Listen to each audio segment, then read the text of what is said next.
What's going on, everybody? Welcome into the Blazers Uprise post-game show powered by BetUS TV. The Blazers today officially started tanking. We wondered when it was going to happen or even if it was going to happen because we're in April. And normally the Blazers, they start tanking before this. It didn't look like this was going to be a tank game per se. Denny Avdia, Shaedon Sharpe made this a game late. But after the Blazers cut down a 15-point Chicago lead to within a couple possessions, the Blazers sit their starters in the final 3 minutes, putting out a lineup with Jabari Walker, Ryan Rupert, Delano Banton, Donovan Clingan. I don't even remember who the fifth guy was. Good old Chris Murray, man. You know, in Big Ten country, the only area of the country he shoots the ball well. The Blazers officially tanked the end of this game. The Kings beat the Hornets by 23 points earlier today. And with this loss, the Blazers are basically one game away from being eliminated from playing contention. If the Kings win a single game, the Blazers are done. If the Blazers lose a single game the rest of the year, the Blazers are done. And the Blazers today signaled that they are officially done, and they tanked this game. Now, the broadcast talked about how it was a long road trip, second night of a back-to-back. Shaedon Sharpe, he played 35 minutes.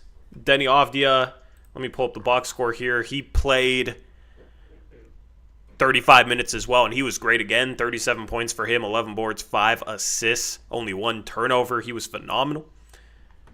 But the Blazers, they waved the white flag, Eric. They waved the white flag. They finally did it. They finally officially started tanking with only 4 games left in the season. Before we get into the implications of that, because I think there is one underlying implication of it that I'm worried about that I feel like people might not be recognizing right now. Before we get into all that, how's your Friday treating you? Oh, it was going pretty good until the last 3 minutes of this game. Kind of pissed me off, but why did it piss you off? Let's just dive straight into it. Why did it piss you off? Well, one, why the F did you win the last 2 games if you were just going to tank on the end of the third game going for a 3-game win streak? And 2, if I'm not mistaken, they're not mathematically eliminated yet. And one Joe Cronin got up on the microphone after the trade deadline and said he would not do this year. He would not take this opportunity. That's not exactly what he said. He said he wasn't going to pull this opportunity from them. And they had no opportunity left. They do have an opportunity still. To me, that means you're not going to do crap like this. To make the comeback, like, why not sit him the whole fourth quarter? Like, why did you even play him in the fourth quarter and risk him getting hurt? Like, I don't understand why you waited until they almost came back to cut him. It was just like really odd timing, and it made no sense based on how they've played out this season so far. And so, like, to just do that with 3 minutes left in this game after they failed to do that at any point in this season so far, it's really weird to me. And I felt like disgusted just watching it as a Blazer fan. It felt icky, like it was like, I don't know, it was gross that we did that. I think the timing is a little bit weird.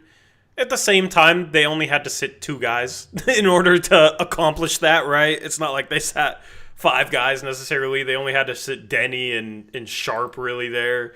They still had Banton in the game, right? They still had Clingan in the game. They sat out Avdia. They sat Sharpe. I forget the way Cronin phrased it at the deadline. If somebody can bring up the quote, basically something about the opportunity of the play-in. For me, I felt like that was already over. I felt like they already wasted their opportunity to make the play-in with that. You could have said Kings that when they lost to the Kings, right? So why didn't we start taking then? That's my problem, is that they didn't take, and then they waited what, 3 or 4 games later to 3 minutes left in the fourth quarter to start it. Like, yeah, I think you can make the argument that if the Kings somehow lost today, then the Blazers would have somewhat of a chance, considering this was the one easy game left on the Kings' schedule, right? Like, you needed the Kings to lose today and win, and you would have had, not a great chance of making the play-in, but a reasonable enough chance to go for it. But I think with the Kings winning in Charlotte, that game ended while this game was going on.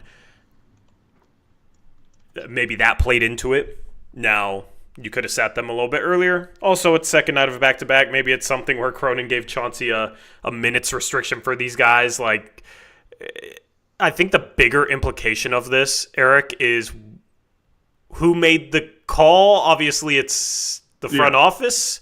But if Chauncey really is a lame duck head coach, like, why did he go along with it? You know? Yeah. I think I don't know what that means. But maybe with Chauncey not just wanting to tank, they said, listen, you can play these guys 35 minutes tonight. Do not play them any more than that. Maybe that was the case. I don't know. I do think the timing is weird. I do think it is weird that Chauncey would go along with this if he knows he's gone after this year, because why wouldn't he just want to add another win to his record, make that look a little bit better? So I do think there's some oddities to this. It doesn't really make me mad because overall, this was a game that in the grand scheme of things is going to be a good game to lose. So the fact that they did it, I think it was in their own best interest. Just if you look at this game individually, yeah, the timing's weird. Yeah, they could have started doing it earlier. But you did get some really good Denny Avdia games the last couple of games. You got some good Shaedon Sharpe games the last couple of games. You got some good things out of the last couple of games. Yeah, you might have ruined your odds at the 8th best pick or 8th best lottery odds. But what was funny is when the Blazers made this decision, San Antonio was in a one-possession game against Cleveland. And to me, it was almost like, man, do they see that scoreboard in San Antonio and think the Spurs might beat the Cavs, and then they got a chance to lose the next game too and at least get into a tie for 8th best odds?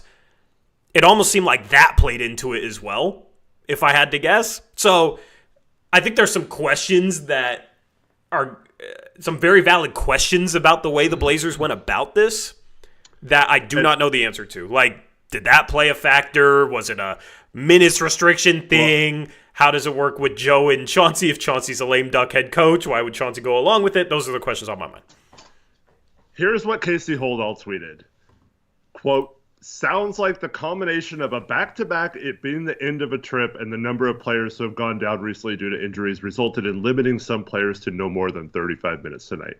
Get out of here with this bullcrap. They think their fan base is freaking stupid. Like, come on. Like, I know they can't admit it, but, like, don't... The Calabro's in the broadcast being like, oh, well, this is an odd decision, but, these bench players really deserve to finish this one out. Like, dude, come on, guys. Like...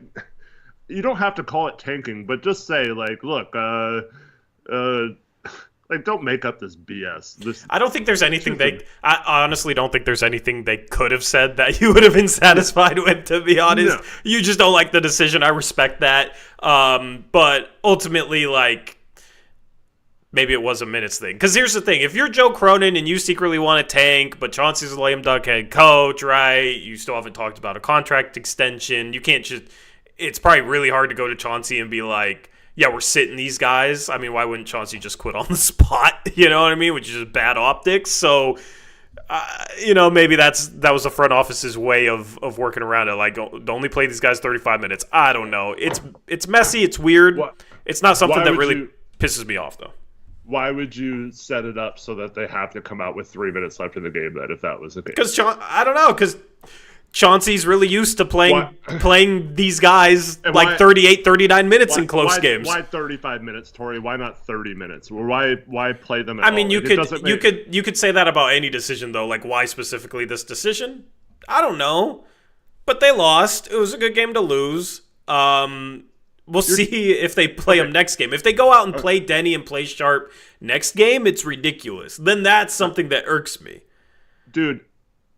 If you got down 15 points and you left those guys in the game, in the fourth quarter, do not give me the injury excuse. Pull them when you got down 15, and it's a different story, right? That's when you pull them. You got down 15 points in the fourth quarter. Just pull them right then, okay? Don't make a comeback and then say, oh, they were on a minutes restriction because we didn't want to get them hurt. Like, that's it's such a negligible difference between playing like 30 minutes and 35 minutes. Like, you played them, dude. If that was the case, you would not limit it to 35 minutes. That's a lot of minutes. Like, you would say you have to play some of these guys because you only had 9 players suiting up or whatever, but you do not let them come back and then pull them with 3 minutes left. Like, what was the point of even playing them down 15 if you were just going to pull them if they came back? Yeah, it's questionable. It's questionable. I'm interested to see what Chauncey says today in the post-game press conference and all that. And I just want to address this because I got a lot of this on Twitter too. Like, you wanted to tank or whatever. Dude, I have not been like super duper tank person this year. I've been fine with them winning games, and I've actually got excited when they were coming back and making this a game. I wanted to see if this Denny and Sharp duo could lead us all the way to a comeback. As a fan, I wanted to see if they could actually win this game. And so a little bit of it is that, but you're going to win your bet with Gray now.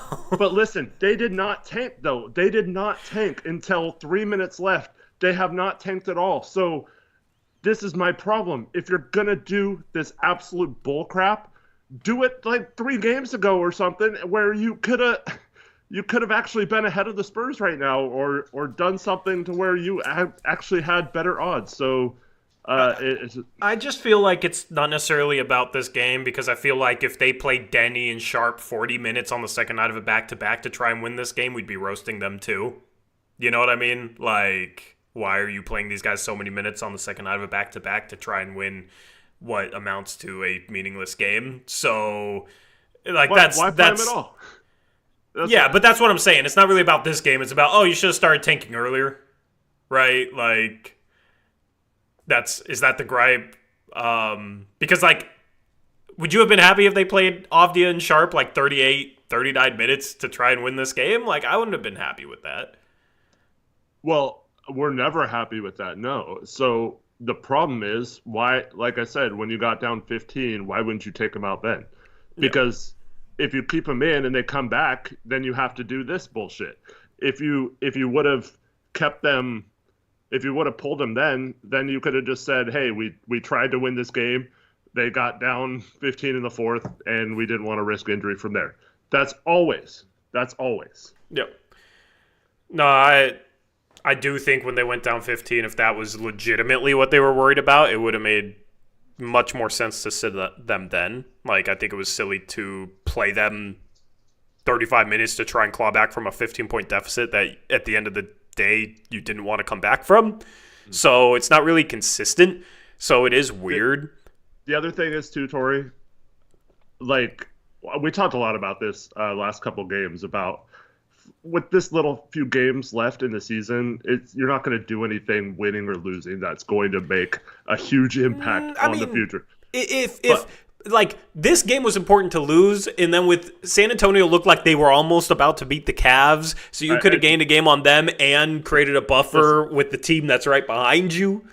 Let me change that. I meant for the mindset of the team moving forward in terms of winning games or losing games, not the tank race at all. Like, I'm not talking about lotto odds. I'm talking about, like, the people who came in here and said, oh, if you lose to the who do we play last game? If you lose to the Raptors, it's going to demoralize these guys for next year. You know, that kind of mindset. So I'm talking about that. So, like, if you saw, they panned to the bench several times, and Sharp and Denny were kind of like, well, that was, like, they looked like, kind of like, wow, that's odd, you know? Like, just take us out right now. And, you know, Manaya's like trying to joke with Sharp and hey, like, you got to smile and to laugh out of Sharp, man. That's tough to do. Shout out to Justin Manaya for the play of the game. Right, I know. but I'm just I don't know, man. It's just it's weird to leave them in for a chance to come back and then to pull that from them. And by the way, Colt had the exact quote by Cronin. Hold on. While you're looking for that, so I have to pay up a bet that I lost earlier in the year. All right, maybe this will cheer you up, okay? So this is a freaking bet I have to pay off, all right? Yeah, there we go. Hold on.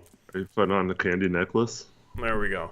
Nice. There we go. You got to eat that through the stream. I know. Well, we also have to take shots tonight. So, yeah. I mean, we're taking shots to the end of the Blazers' real season, because now tank season begins. It's only like a week, but we still get what we always get at the end of the year with the Blazers. It's some Ryan Rupert minutes, some tank minutes, you know? Let's just ignore the fact that he had maybe the worst airball of the season. All right? That was not good. It was worse than Chris Murray's, but... The thing is like Rupert, it's like one shot. It's like, ew. With Chris, it's like, dude, you... straight up in the air. Yeah, with Chris, it was like, dude, you airballed another open three? Because I feel like there's been 4 or 5 of them this year from him. So... just rough, you know? Like, it would be nice to have some of these fringe roster players be shooters, but that's not the Blazers' MO, man. They're going to go out there and they're going to tank and they're going to shoot air balls on wide open threes and make it, you know, like, that's the thing. They'll make it look really, really bad in a good way, you know? Mm-hmm. So that's the Blazers for you. Yep. All right, here's the quote. Thanks to Colt for getting this. He says it's verbatim. So Cronin at the trade deadline said, I think it, let me get a glass of water. All right. I think it would be unfair to take it away from them. For me, I'm so proud and so excited about these guys and that the sky is the limit. Go win. Let's see what you can do. And I'm here to support it. That's what Chauncey said? That is what Cronin said at the trade deadline. Cronin said. Okay, can you restate that? Because I was thinking Chauncey saying that after his game. Cronin at the trade deadline said, I think it would be unfair to take it away from them. For me, I'm so proud and so excited about these guys that the sky is the limit. Go win. Let's see what you could do, and I'm here to support it. Yeah, I mean, if you think they still had an opportunity, I would be pissed off with that quote. If you think they were basically done and they wasted their opportunity, then I don't really have much of a problem with them doing that because of that quote, because I already feel like they wasted their opportunity. Like, if that makes sense. Like, let's see what you can do, and then you don't show up in Sacramento in your biggest game of the year and your one real chance to actually make up some ground to make a play, and you lose by 21, right? Like, you wasted your opportunity. Now, It would have made sense to tank a little bit earlier. It would have absolutely made sense to tank a little bit earlier. That's like my gripe is, why did you wait then? Because that's when you could have easily said they wasted their opportunity, but it could have just been seeing if, you know, they could win in New York. Okay, you lost in New York. All right, well, maybe if Sacramento can keep losing games, right? The Blazers won a couple games. The Kings were on a losing streak. Like, all right, man, if this can keep up and then the Kings blow out the Hornets tonight, it's like, yeah, it's done. Let's tank. You know, I guess that's my best effort at justifying the timing of it. Also, with the Spurs losing to the Cavs off a missed game-winning layup, basically, by Harrison Barnes. That pissed me off. Like, with that score being what it was late in this game, you know, okay, like, that might be the best justification you can come up with for the timing, but ultimately you could have done it a little bit sooner. It's just kind of weird all around, and I feel like it kind of puts a weird ending to what has been a step forward this season. I don't really have a problem with it because ultimately it's what's best for this organization long term was to lose a game like this, but there's definitely some oddity around it. I think the biggest conversations for me. 2 different conversations. Yeah, I think the biggest thing I actually care about from this was Chauncey on board with it because he's not going anywhere. That's what worries me. We might need to listen to the interview because both Trevin and Taylor say he sounded very irritated during the press conference. So, yeah, we can do it. Do you want to take a shot for? Is there a word that you want to take a shot for if we hear it? Um, I don't know. Chat, We come up with a word, all right? And we'll pick one okay. that's not too... Not every time he says the word, just if he says the word, all right? It has to be a word that he might say but might not say, all right? He's not going to say the word tanking. Cronin won't even say the word rebuild. No. So... But yeah, when it's up, we'll watch it. Somebody message it to me, Twitter, Discord, wherever. Proud, or to be honest with you, Proud is a pretty good one. He's not going to mention Jody. We're not trying to die though. I mean, just one shot if he says the word. I think proud is the best one we've had so far. Scrappy's a good one. Hopeful's a good one. Hopeful, scrappy, or proud. All right, we'll do a chat poll. We'll do a chat poll with those three options, and we'll take a shot if he says the word that wins. All right. Scrappy, hopeful, proud. I gotta get into my studio here.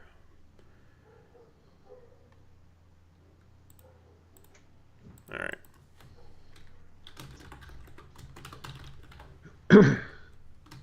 Someone says Denny once said in an interview he is committed to his fans flying from overseas and won't sit out a game unless he's injured.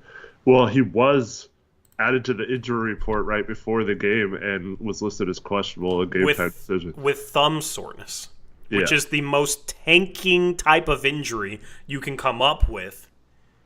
Like, what happened today? He randomly last minute goes on the injury report with that, and they're like, screw it, we'll play them. And then it's like they're down 15, so it's like, oh, we can still act like we're not tanking. And then all of a sudden they have this miraculous comeback, and it's like, oh, crap, they might actually come back and win. We need to sit them. Mm-hmm. And who made that call? Like, is Cronin texting someone on the an assistant coach? You know, that then has to go tell Chauncey? like now go tell Denny he has a sore thumb? Yeah. Or was it literally before the game, like, you can only play these guys 35 minutes, and Chauncey played them too fast? You know, like, too many minutes too soon. It's weird. It is flat out weird, and there's stuff that I'm confused about that I think we might not ever know the answer to. Fuzzy says he was holding the thumb during the game. Yeah, I saw him holding his hand. I don't know if it was Maybe it was real. Maybe it was real, but it's just like the timing of it and what it was, and then them doing this is just like... Yeah, but like, it's still like, okay, so he says he wouldn't sit unless he was injured, so he was injured. It was a real injury, enough to put him on the injury report, and then he still played. Still played 35 minutes and dropped 37 points? I don't know. Yeah. He was awesome tonight too. Like, yeah, man, I wanted. Are you the one who's disappointed now that he didn't score 40? I mean, I am disappointed. I was like getting excited with them coming back, and so like, I'm sorry, the fan in me was like, oh yeah, we're gonna come back and win this game. Like, we talked about this a lot, like the Denny Sharp duo last stream, and I wanted to see if they could win. I don't know. I didn't. I think that's the difference. I did not want them to win this game. See, at this point, it doesn't. To me, it doesn't freaking matter. I think it does. 12, whatever. I think it does. I think it does. I really want Knipple. I think there's a chance he's there at 9. I don't think there's a chance he's there at like 12. And then it goes 7. It doesn't matter. Yeah, but I mean, you're still gonna get a player at 9 whoever they draft at 9 probably wouldn't be there at like 11. You know what I mean? It's still a better pick. It's still a better pick, right? And there's tons of examples like, if some team picked 2 picks later, they wouldn't have gotten their star. They would have gotten somebody who might have been a bust, right? So it's like, if they really believe in their scouting department to be able to find a really good player late in this draft, then yeah, you want your pick to be 9 instead of 11. Yeah, it's only 2 spots difference, but that's 2 more players off the board. You know? Let's just say like Klingen's the number 1 player on their board last year. If they're picking 9 instead of 7, they don't get Klingen. true, but they they also don't get him if they're picking 9 instead of 11 or whatever, you know. Yeah, but I mean, maybe they get the number 3 Okay. player. Who knows what their board was? But like that's my point. Is it does matter? Yeah, and you guys know I am like I defended the coin flip being a big deal and all that last year, you know, getting the worst pick if neither of us moved up or whatever. Almost cost us Clinton if by not getting 6 if they pull off a trade with Memphis. Um, Taylor says the Chauncey interview's up. It's just All right, let's do it. to me, it's just it comes back to I had already resigned myself to know that they were not taking yet or whatever, and so it just seemed weird that they go balls out to win the last 2 games, and then they have a chance at the end to possibly win their 3rd straight game on the road, and they just pull the shoot randomly in the middle of with 3 minutes left of the 3rd game. Like to me, it's just weird. Like it's sending a weird message to your fans that like, you know, like I don't know. It just seems weird. Like people were getting excited about how Denny's playing and they were excited to see Sharp and stuff. So like I understand the implications of the tank stuff, the tank race, the lotto odds, all that kind of stuff. You know, I'm a nerd when it comes to that stuff. I'm right there with you, Tori. But this team, it's been fun to watch them win some of these games, and a game like this where you're down, you know, late in the 4th quarter and you make a comeback. I would have liked to seen it playing out. They probably lose anyway, so it wouldn't have mattered. Like they were still down 5. Like I don't know. And what happens if they put that lineup in? Clinton had a chance to tie the game on a little shot in the paint. Like what happens if that lineup ends up winning the game and you look doubly stupid for putting them in and taking out Denny? I mean, we rewarded the bench guys who were playing well, and they look at how smart it was. They completed the comeback. That was not even true. Calabro just made that up because he was fishing for like some sort of way to polish this absolute turd. Nah. Chris Murray's plus minus was straight up 0 in 27 minutes. Yeah. And Jabari Walker had 7, 6, and 4 in 20 minutes. If he played like 44 minutes, he would have had a triple-double. And he also would have had like 8 fouls. Oh, man. Yeah, I don't know. I'm joking, obviously. You know what? Honestly, I thought Mania played pretty well. That's the funny part. I thought he was maybe the best bench player in this game, but... Yeah. See, I don't know, because I mean, I'm sure Sharp and Denny are fine, so I'm not saying they're like fragile or anything like that. I'm not saying that. I don't think that, but it can't, like, we talked a lot about tanking not being a thing where it ruins someone mentally or whatever, because the players are always going to play hard. But when you play hard, come back, and then you just are like, nope, we're 3 minutes left. Sorry, you don't get to finish this game. That could be like a WTF type moment, you know, like I don't think it hurts them like confidence wise, but like that could be something that comes back against the organization at some point. Like remember when you did that to us, you know, to my client or whatever, if you're an agent, you know, like, I don't know. It is kind of weird. I mean, I just think we're like that at that point. I feel like that's overthinking a little bit. At the end of the day, I don't think this will have any long-term implications. I don't think any one game was going to have long-term implications for better or worse, for a winning culture, a losing culture, or this or that. Mm-hmm. All right, the word is proud. Did somebody message me the interview? Colt. My guy Colt. Let me make sure I follow him back. I'm going to grab something to drink. Hold on. Yeah, I mean, you can listen to it. Yeah, you can listen to it while you're gone. That's fine. Just hoping. Oh no, that's the Joe Cronin press conference. We want the Chauncey. We want the Chauncey press conference. That's the wrong press. You said it was up on Twitter or on YouTube. Okay, I'll go fishing for it. Nah, first person to message me, the one that's up on YouTube, gets a shout out. I'll shout out your Twitter handle. All right. That's what we'll do. The word of the day is proud. If Chauncey says the word proud, we are taking a shot. Because it is shot night. And I have to eat this freaking candy necklace. Oh, look who came through. It's Colt. He said, my bad. Colt at SXKJX9 on Twitter sent the Chauncey Billups interview. Here we go. All right, let's listen to this thing. Did my leg shrink? I'll mute the Alaska Airlines ad. At least I think that's what it is. Yeah, no, an Alaska Airlines ad. All right, here we go with Chauncey. Last few minutes of the fourth.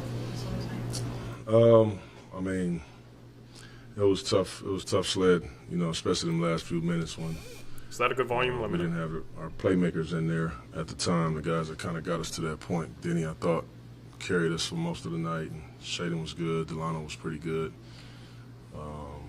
And it was just tough sledding. I mean, the young kid had a big shot in the corner over there, but we were doing a really good job defensively to get ourselves to that point.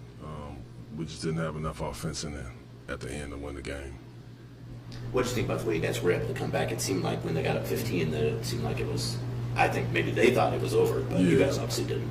Yeah, we did. We just kept scrapping. I wanted us to keep kind of getting to the basket,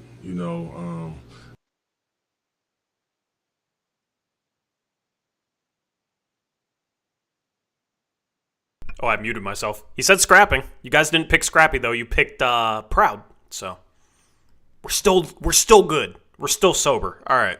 Drawing their defense in. They were doing a lot of swarming down there, and then we did a good job of kind of kicking the ball around. I thought our offensive rebounds really hurt them throughout the night. We didn't shoot it well anywhere, to be honest with you, but our offensive rebounds kept us in it.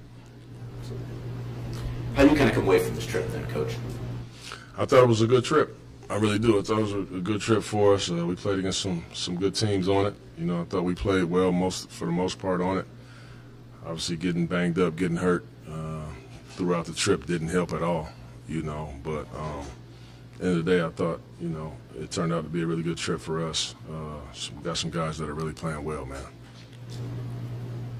You mentioned the shooting percentage, Coach. Just what I say about you? Obviously, rebounding is part of it. What does it say about your defense as well? You guys were able to stay in this game shooting, like I said, 26% from three, 38% from the field. Yeah, I mean, our defense, I thought our defense was really good in the game. And again, it's the only reason why we are able to compete in games like this is when you play really hard defensively and you make it really, really tough for them. I mean, they had some dudes that had some huge offensive nights.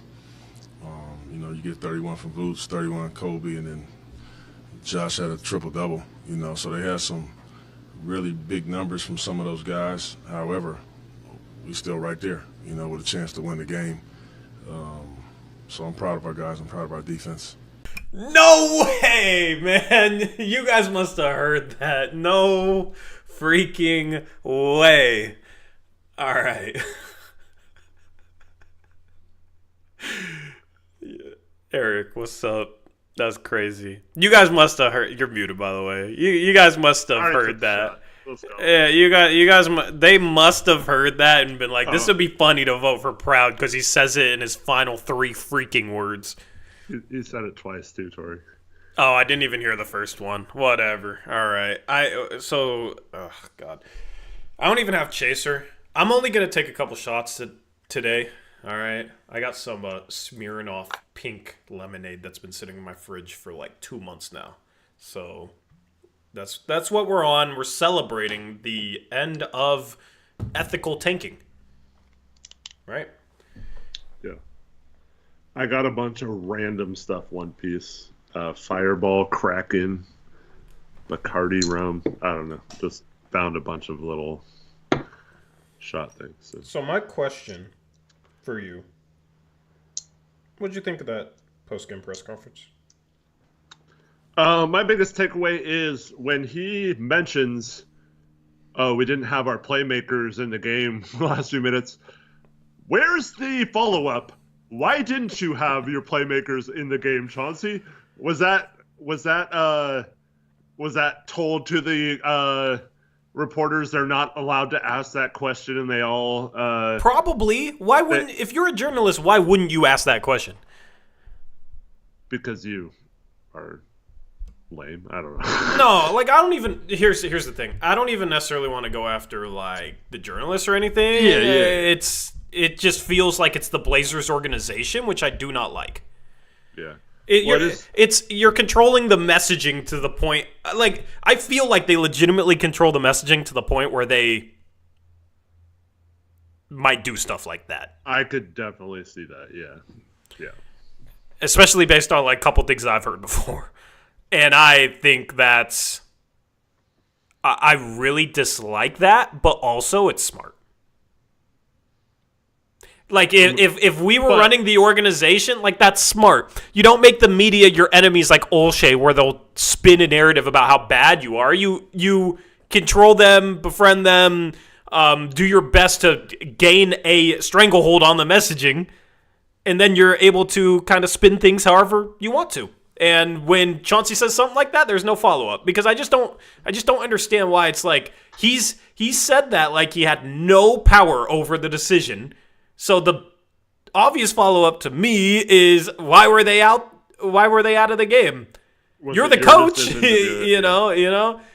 I mean, even though he'd probably give the answer, like minutes restriction, blah blah blah. Like, okay, why did they play 35 minutes? Why were they still in when you were down 15? If you were worried about them getting hurt on a second half of back-to-back, like those are the tough questions. And the thing is like I feel like there were more tough questions back when Olshey was GM because Olshey sucked with PR, and I think that's the one thing Cronin's really good at is PR. So yeah, I've said it numerous times, man. They care about optics, they care about PR, and it's just little stuff like that sticks out to me, and I feel like there's enough of a pattern for me to confidently speculate on that. Of course, it's still just speculation. I don't know for sure, but I think there's enough there that I do feel pretty confident in that speculation. If a Neil Olshey press conference, the reporters got told they could not ask about why two players sat in the last 3 minutes, they would ask, and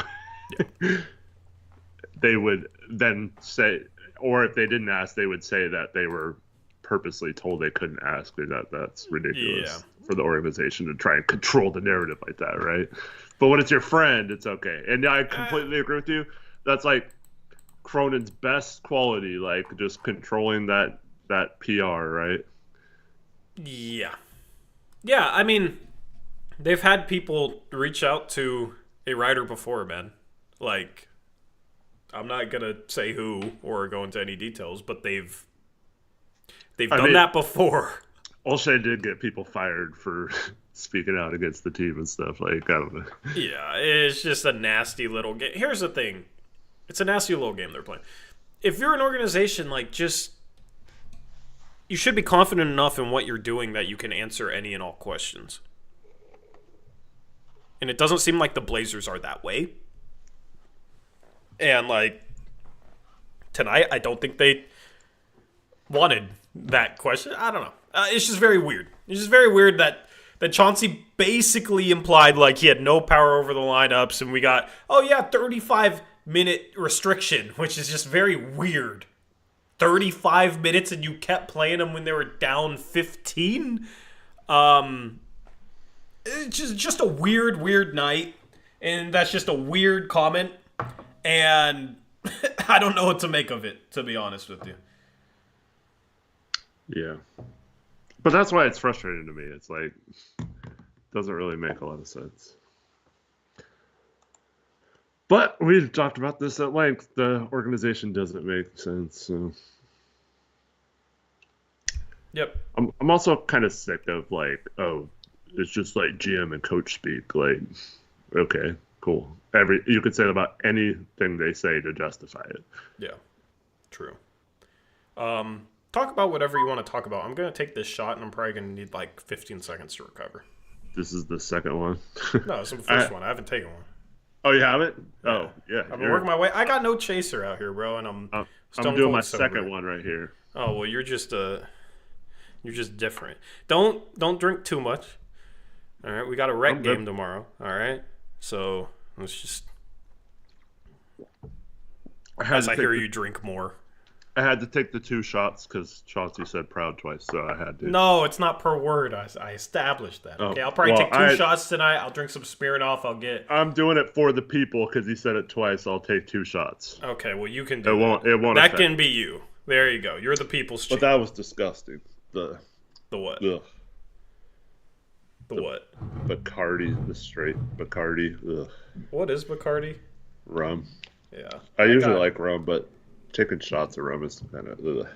I got triple distilled tequila. Yeah, it's crap rum. But would you rather take tequila or rum shots? I mean, tequila's. I don't know. Tequila's easier to take as a shot, but I'm not a huge tequila fan either. I barely know alcohol like that. I don't drink like that. All right, so I don't know. Talk about whatever you want to talk about. I love rum and tropical drinks and stuff like that. Yeah.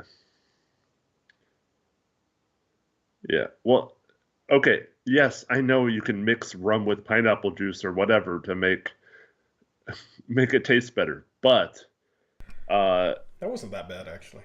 I just spilled it. Well, the lemonade Smirnoff, yeah. But it's a lingering. Yeah, the whole point, Alex, is we're taking shots, not mixed drinks. Also, I got a candy necklace to chase it with. Yeah, I had to text Alex because he couldn't miss. He was begging for years. He couldn't miss to do this, or for one of us to do this. With all caps, turn up.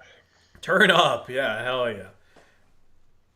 That wasn't that bad, actually. Okay, it's better than the Jack Daniels. Maybe I'll take 3 tonight. He says 5 years in the making. Yeah. Yeah, for real. All right. Where do you want to go with this post game? Because there's only 2 players. I guess there's more than 2 players I want to talk about, but the Blazers had 19 offensive rebounds, which is crazy. Klingon had 7. That's the thing. He missed 8 shots. He was 3 for 11. But he got 7 offensive rebounds, which is phenomenal. Got some threes up tonight. He was 1 for 4 from 3 tonight, Eric. He was letting it fly. He hit his first one and then missed 3 kind of badly. But it felt like they were on the precipice of tanking this game, though. Because you get Justin Minaya minutes early. I guess they have to play him. But you get Justin 9 minutes early, and Klingon is just launching threes, and it's like they want to tank, huh? You just have Denny and Sharp carrying this team. I mean, Sharp wasn't even good tonight, though. 7 for 23, 1 for 8 from 3. You literally just have Denny carrying this team on his back. 37, 11, and 5, only 1 turnover. 12 for 25, 2 for 7 from 3. But got to the line 14 times. Lived at the free throw line. In all... Who shot the 2 free throws in the first half? Because the Blazers had 2 free throws at halftime. Denny was 0 for 2, yeah. Yeah, so he's 11 for 12 from the free throw line in the second half. 12 free throws in a half is wild. Wild stuff. So, phenomenal game from him once again. If this is the last game of the season because they start tanking, I mean, what an end to his season. His scoring average, is it going to be 17 now? I don't know. Someone said it, well, someone tried to call you out and say, tell Tori that it's now 17, but I think it's 16.9. Yeah, do your math right, whoever called me out. 16.9, yeah. Yeah. It was Ryatex. He was saying, Eric, tell Tori that it's over 17. And okay, can we wait till he scores 18 before we call him a top 10 player? I'll just keep moving the goalpost. But, no, I mean, great end to his season for real. I heard another conversation today, Tori on Sports Radio, saying that if Denny is anything more than your 4th best player, you have no chance of winning a championship. Who said that? It was on on 1080 The Fan here. Why do you listen? It's the wrong radio station to listen to. Yeah, well, I am a longtime listener to a certain show on that channel. It just so happens, someone else joined that channel later, but it's not on the same show. And anyways, yeah, I've always said this. Their basketball takes are absolutely trash. They don't know anything about basketball, so it's funny when they talk about it. But yeah, the rest of the show, everything else is really funny and good. I've been listening to it for years, so listen to every episode. Yep. This is why I need to go on 620 more so that I can convert you to a 620 guy and get you away from that. I'm not going to insult the station, all right? But we got to get you away from there because that's brain rot. It's not only when they talk about basketball, but yeah. Well, okay, from They in the hardly months ever talk of about basketball. October They through hardly- April and in the month of late June to early July, we gotta get that off your dial.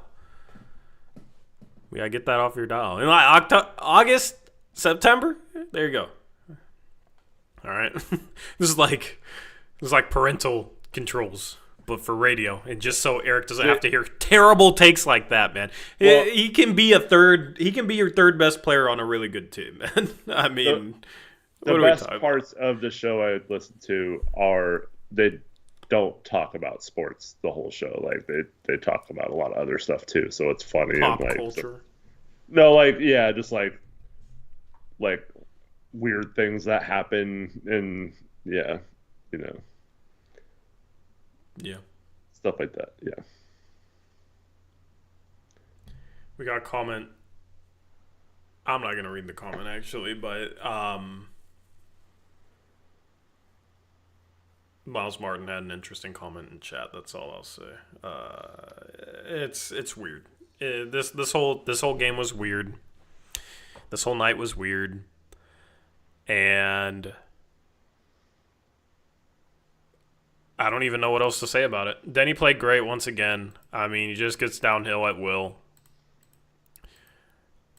I still don't know what he is on a full season if he's playing next to other more talented players. Right now, he's kind of the guy, right? But, like, I'm not comfortable saying he can be a number one on a contending team, right? But that's a lot better than saying he can't be a top 3 player on a good team or whatever. So, which is just wild. But just I don't know what to say, man. I guess I got to get more drunk so the words come to me more fluently. I got to take another shot or something. But I mean, Denny was absolutely awesome tonight again. I mean, what they said, Wicks and Drexler are the only other Blazers to have 30, 10, and 5 in 3 straight games. What he's doing right now, it's not. I don't think there are players who get stats on taking teams. I don't. I mean, obviously he has got an opportunity with some of the guys out like Scoot and Anthony to be on the ball a little more and take a few more shots. But his efficiency is still there. It's not like it's just because he's taken like 30 shots to get 37 points or whatever. Eric Olsness is at empty stats. I don't really think with Denny it is empty stats. Like, I think this is how he plays, right? And I think this is definitely something that's maybe not sustainable against every type of defender, because there are some that could maybe wall him off and prevent him from getting or using his strength to get in there. But against a lot of teams, man, he can do this same kind of stuff. I don't think it's not like replicable if you're a good team, like I think. Also against those types of defenders too, like he's been really good lately in pick and roll, right? That's how you beat him, because he's been shooting a good enough 3 ball that you can't just go under on him. He shot 46% from 3 in March on 6.2 attempts. That's a bit unsustainable. I mean, I think the biggest question that goes into if he can be a fringe all-star caliber player is, can he consistently shoot threes off the dribble at like 37, 38%, for a season. Before this game, he was 36.7%, right? He goes 2 for 7. So he's, 36.5% or whatever. All right, like that's a good enough percentage, but it was kind of very up and down this year, right? He shot 45.7% from 3 in March. He shot 31.1% in February. He shot 31.3% in January. He shot 43.1% in December. 37 in November, and October 11.1. Remember, he started like 2 for 21 from 3 to start the year. It was brutal, and people were like, dang, this dude, will he ever make a 3? Well, yeah. So that's the biggest question for him moving forward in order to like sustain this level of play. But as long as he's making threes, you can't really go under on him, and these big physical defenders is a lot harder for them to get through ball screens. And with the way he can peel off ball screens and get downhill and get into the paint, and with his craftiness, physicality, finishing ability, all that, that's how he long-term deals with bigger defenders. And I do think the Blazers have ran a lot more pick and roll with him during the stretch where he's played really well, and that's part of the reason why he is playing really well. It felt like the Blazers did not run enough pick and roll with him early in the year, where he was just kind of an afterthought, playing off the ball. Wasn't, there's a time this season he didn't really feel like a focal point of the offense. He was coming off the bench behind Jeremy freaking Grant, who was playing terrible. But Jeremy Grant was still going to get his shots, and was still going to get his shots. You had Sharp, you had Scoot, you had, all sorts of guys. And the one good thing about, Jeremy Grant being hurt, even though he's just been doubtful game after game after game, I don't even know if he's actually hurt. You know what I mean? The Blazers could just be sitting him because he's been bad, and why play him? And if he continues to play bad, that only can hurt his trade value. So I feel like the Blazers just strategically bench Jeremy Grant for the rest of the season, and then you have Ant hurt, and it's like, all right, well, who are we going to have run pick and roll? Denny is our best pick and roll player. And he's had some really good moments off of that. So I think that's long-term how he deals with the bigger, stronger defenders. You just put him in pick and roll, and he gets downhill. Or if you go under, he just shoots threes, right? And I think that's how it's sustainable. And then also getting out in transition, where if you can get up the court fast enough, you might get a better matchup because the best, biggest, most physical defender might not be able to get to him in time with how fast he pushes in transition, and that's where he has to make his impact. So for him to sustain this level of play, it's all about finding ways to it's just finding ways to average 20 to 22 points per game, even if you're guarded by a good defender, and there's ways to do that. It's pick and roll, it's getting out in transition, where you can get good defenders off you and then take advantage of the situation. Yeah, absolutely. And it's just, a little bit of it is, like Vucevic isn't the greatest rim protector. So there was a play early in this game where Denny turned the corner and there was no one in the paint. He had an easy shot. But so that's not always going to happen.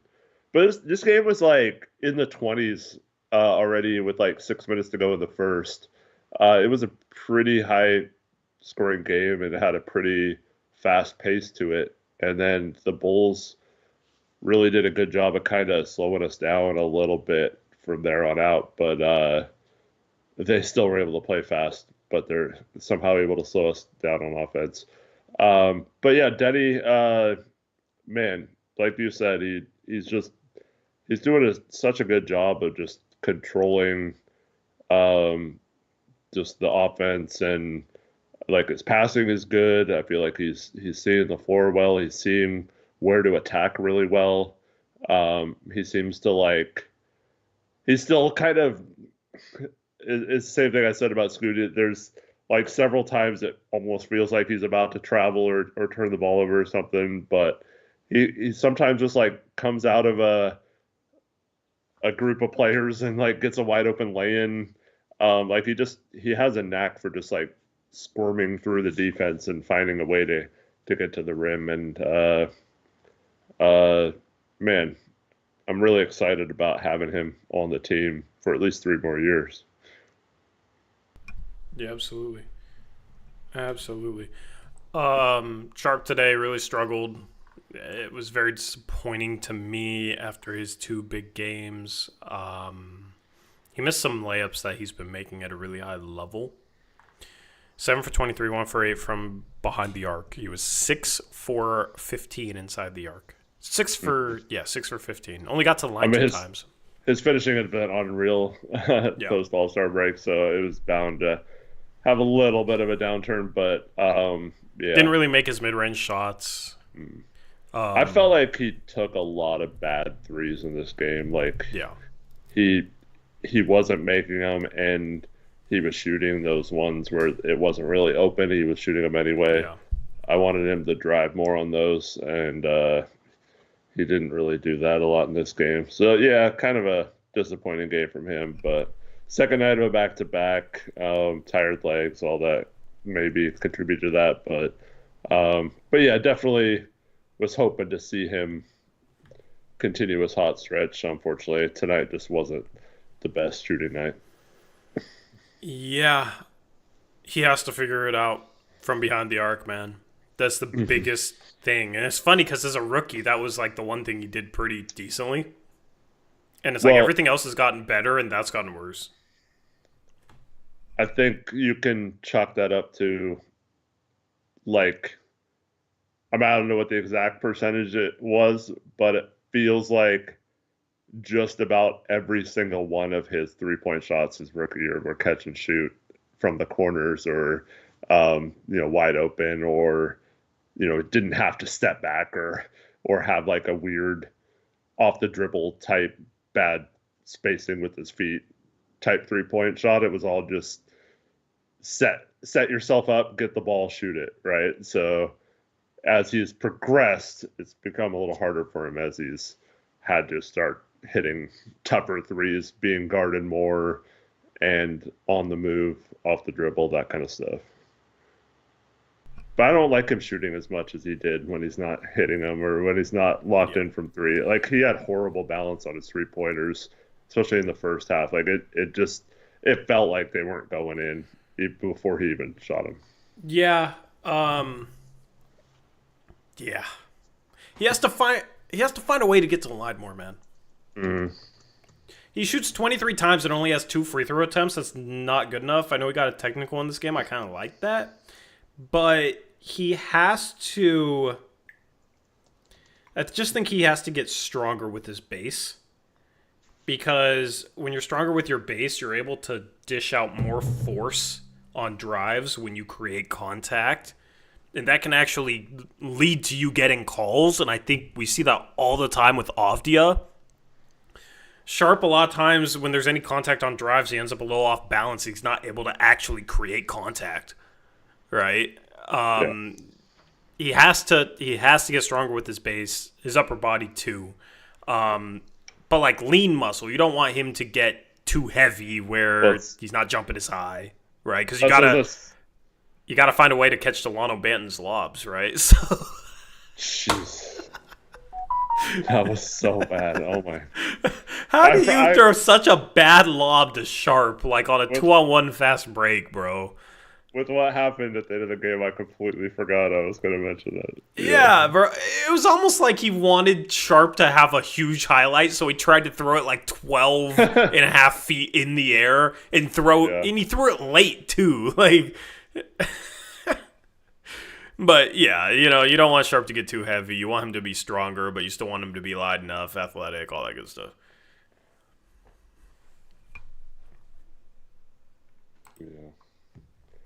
I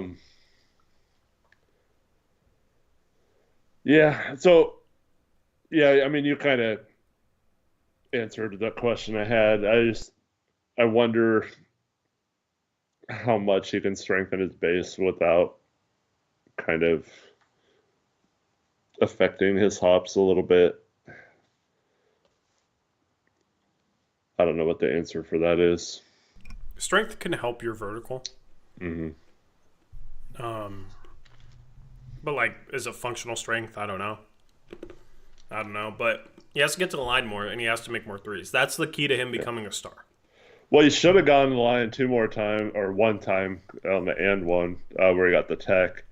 And I agree with I think it was Eric Olson in chat. I felt like that was a good tech. I like seeing him show some emotion on the court.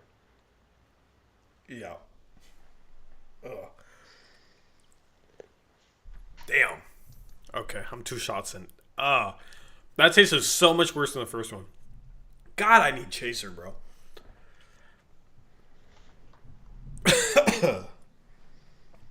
I'm a lightweight. I am a lightweight. I'm a lightweight. Anyway. Miles says Chris Murray might be my least favorite Blazer since CJ Ellaby. He is kind of CJ Ellaby-ish. You know? Yeah. Dude, I was thinking about this during the game. Right now, the Sacramento Kings have the 40th pick. Can we please reunite the Twins and get the 40th pick? Do you think that's possible? I would love that, man. To get the 40th pick in this draft, and yeah, I feel like there could be some solid options there. And then we get off his contract or whatever since we picked it up for next year already. Yeah, you screwed up the pick, man. You screwed up the pick. Shotgun a beer, Tori. Dude, the one time I shotgunned a beer, man, it was like probably a world record, all right? So I have retired from that. And smash the can on your head when you're done. Yeah, I wasn't drunk enough to do that. But you messed up the Chris Murray pick. It's fine. Whatever. Like, but you drafted a guy who's going to be 25 before the start of next season who shoots like 39% from the free throw line and 25% from 3 and isn't athletic and is like a 6'7" power forward. You know? And he's stiff. I thought he was clearly an awful pick at 23 at the time.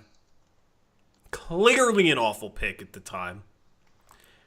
He is the number one reason why I don't have a ton of confidence in this scouting department and this organization's ability to draft. Now,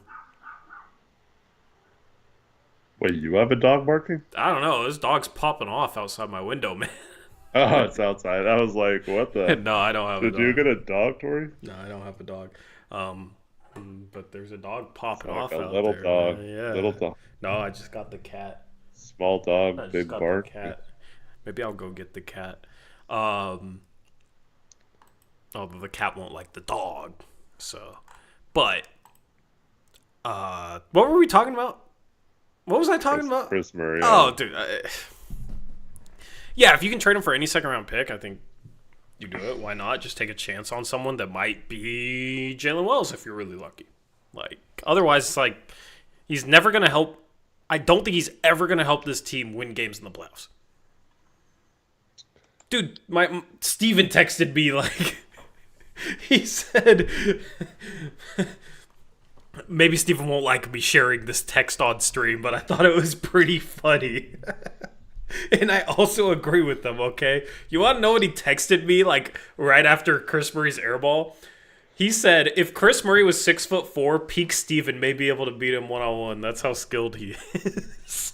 Oh, so Chris Murray's his version of Leandro Ball.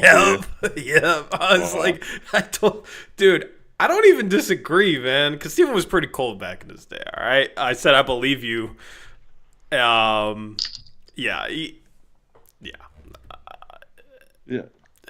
I don't know, man. I'm tired of bagging on him. Like, I kind of just want him to go somewhere else. The shot is brutal. Now, today, he made 2 freaking threes, Eric. Yay, but he was 2 for 8.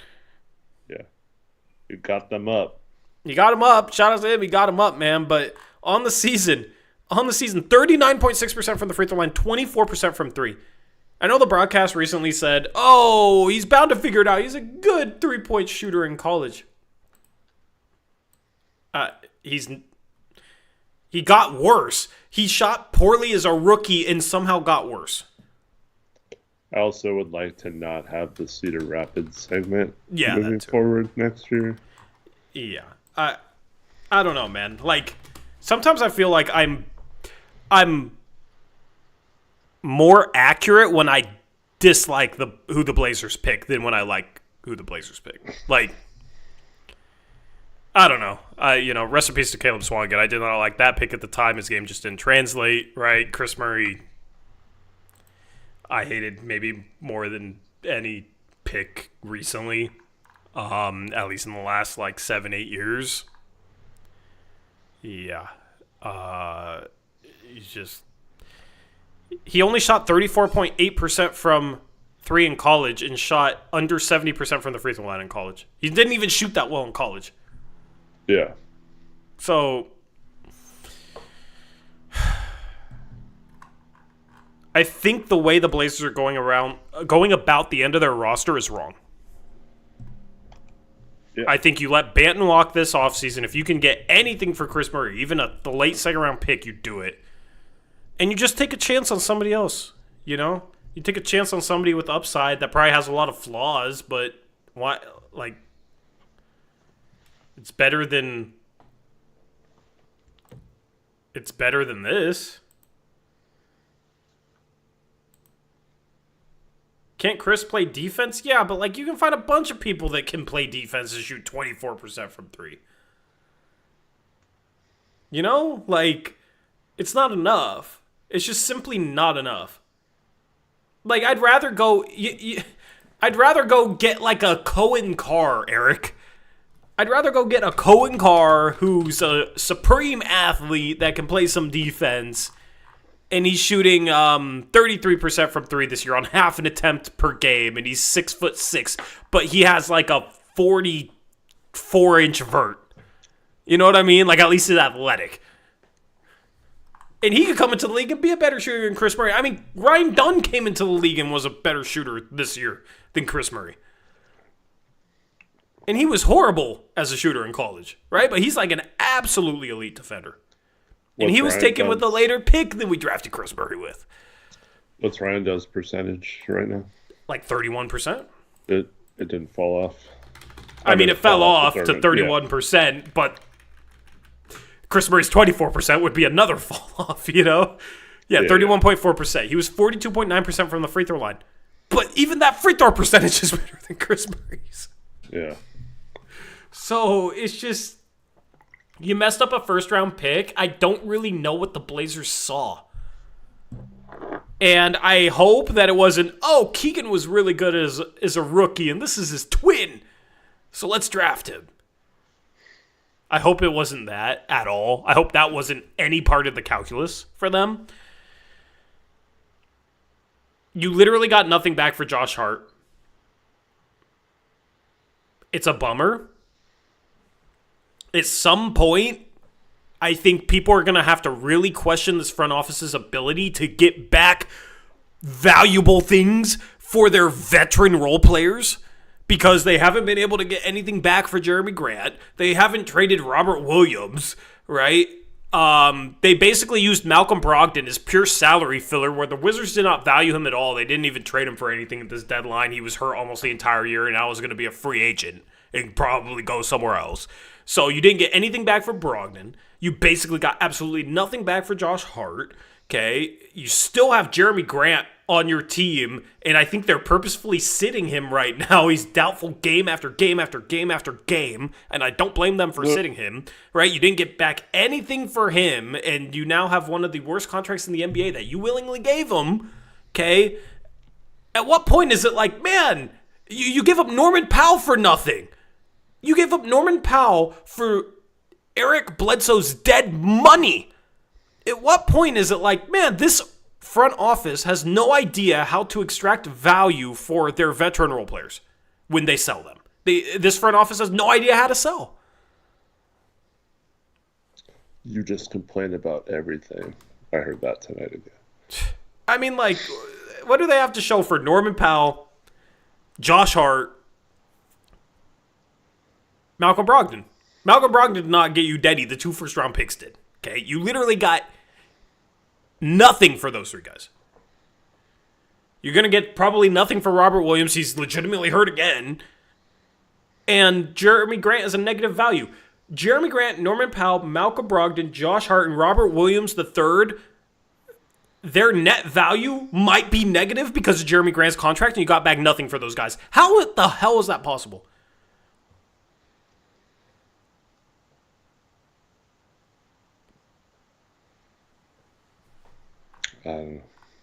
It's bad. Like, this is the offseason for the front office to put up or shut up as far as selling pieces, in my opinion. If you go into next year with Jeremy Grant, it's clear that he has negative value and this front office doesn't want to attach an asset to him to get rid of him. Okay? Because he makes no sense on this roster. And why would you want to pay a bench player $32 million a year? Okay? So, this offseason is huge for them to answer those questions. And Mikey says, what franchise bats 100%? Oh, wait, our Warriors are bad for it. Bro, I'm not even asking them to bat 100%. I'm asking for them to bat 20 freaking percent. They can't even bat 20%. Those 5 players, they basically, the result is, they have Josh Hart, they got nothing for. Malcolm Brogdon, they essentially got nothing for. Okay. Norman Powell, they got nothing for other than dead money, which is a bad thing. Jeremy Grant is a negative contract, and Robert Williams III is hurt again and has, like, no value. That's a negative. They're not even batting 0%. They're batting like negative 25% when it comes to those 5 vets. I'm not asking them to bat 100%. I'm asking, they can't even bat 0%. They are literally in the negative in terms of net value for those guys. This dude will spend anything. Oh, yeah. To make the front office look good. It's baffling to me. Like, I don't understand how you can agree that I don't understand how you can think that this front office has done a good job of selling their veterans. What do they have to show for it? Mikey, do you really think this front office has done a good job of selling veterans over the past 3 years? Or at least since Cronin took over? Do you really think they've done a good job of selling vets? Like, truthfully, answer that question. And if you think they have, why? What do they have to show for it?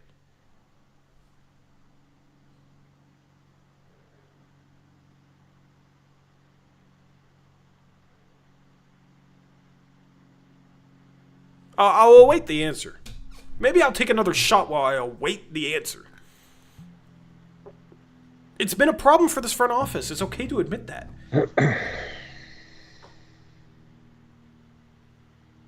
Hart was fine. He was gone. They got nothing for him. Just because he was gone doesn't mean you shouldn't get back anything for him. Like, the 23rd pick, assuming he was gone, was okay in value, but they failed at executing that value. They got back literally no value for him. Because Chris Murray is not valuable. Like, they could cut him and he could be on another team and nobody would care. Okay? Who traded Powell? Joe Cronin did. What do you mean who traded Powell? Joe Cronin did. This front office did. I mean, I didn't even throw Rocco into it because he fell off. You know? Nope, wrong, Mikey. That was not Neil. That was Joe, man. Joe traded Rocco and Norm Powell, who was in All-Star conversations this year, for Eric Bledsoe's dead money, which ended up counting against our salary cap. Okay? Justice Winslow, who washed out of the league very quickly. Keon Johnson, who they gave up on very quickly. And a second-round pick. The funny thing is, he also got back, during that trade deadline, if you don't remember, he got back Nickeil Alexander-Walker in a trade and gave him away for Joe freaking Ingles, who never played a game for us. So, you can even throw Nickeil Alexander's... Elijah Hughes. Yeah, Elijah Hughes. He played a game for us, you know. Do you remember Elijah Hughes? You know, like, this front office is proven not to be good at selling vets. They also got a second for Nickeil Alexander-Walker. Okay, cool, yeah. What did they do with their seconds? I mean, they literally traded the 40th pick for cash this past offseason, so it's literally nothing. The funny thing is, they might have gotten back more for GP 2 weeks than all the veterans I've been naming. Yeah. But At least they got back 5 seconds. They didn't, though, because, well, one, it was basically 4 seconds and then a protected one that probably won't convert. But, Yeah. 2 of those they already gave up on, so. Tori, I agree, and that was my point. They aren't batting 100% for good. But you guys always just bash, and that isn't being accurate. What did we say that is inaccurate? Instead of focusing on, oh, you guys are being negative. I don't like that you guys are being negative. Listen to what we say and argue what we say. Like, forget that we're being negative, okay? Argue our points, man. That's the problem that I have with people that come in here and disagree. It's always about, you guys are just being negative. Wow, you guys aren't being positive enough for me. Have a conversation about what we're talking about. What do they have to show for any of those vets? You can't answer the question. That's why you're focusing on us being negative instead of actually arguing about the context. That's the thing. I have no problem with people that disagree as long as you just discuss the context that we are discussing. They literally pulled Denny and Sharp with 3 minutes left, and you were defending it by saying, oh, you guys are just negative about everything, or I'm just negative about everything. Like, Yeah, I mean, Eric's been very even-keeled this entire season, saying he's just being always negative about stuff. Eric's been very even-keeled, I think, this season. I've been very Shaden Sharp-esque this season. And also just saying I bash everything. This dude says, but you guys always just bash? That's not true. As Colt says in chat, he said, Torrey literally defended the Denny trade when people were finally ready to call him a bust and admit that Cronin messed up a trade. Exactly. 10 games in, people were saying, even people that kind of like Cronin were saying like, oh, that's a bad trade. Oh, Cronin got fleeced. And I was sitting here saying, just be patient. It's still a good trade. He's a really good player. He's going to show you. Torrey, this guy doesn't know ball, nor does he listen. He said Brogdon nets Denny. Brogdon did not net Denny. He was used as salary filler. They could have used other pieces as salary filler. Denny's contract was very cheap. They could have used other pieces as salary filler. The Wizards did not value Brogdon at all. Brogdon was not what netted the value. The 14th pick and the 2029 first-round pick is what netted Denny. They would have done that trade for those 2 picks with any filling salary as long as it wasn't just a huge negative contract. Okay? That's the problem with people trying to act like they got something back for Brogdon. But that's the thing. It goes back to this front office cares about optics. It's like trading Brogdon in that trade. You could sit there and act like, yeah, we got something back for Brogdon. When the Wizards did not value him at all. That's why he barely played for them this year. And now he's going to be a free agent. They had no value for him. They valued getting Bub Carrington in the draft, and they valued getting the second best first-round pick in 2029 between Boston, Milwaukee, and Portland. Yeah, I think it was pretty clear that the Wizards, they're at the point in their rise to championship level that they just needed a Malcolm Brogdon veteran to put them over the top, right? Yeah, dude. I mean, God. Now, at least they didn't start him over, well, maybe they did. I did not pay attention to the Wizards, but, I mean, yeah, like, Mikey says disagree. What, you think the Wizards valued Brogdon? Going into his final year when he had injury questions when he was traded and then was injured almost the entire year and now was going to become a free agent, you think the Wizards valued Brogdon? Like, answer the question. Why do you think the Wizards valued Brogdon? I think that's one of the biggest misconceptions.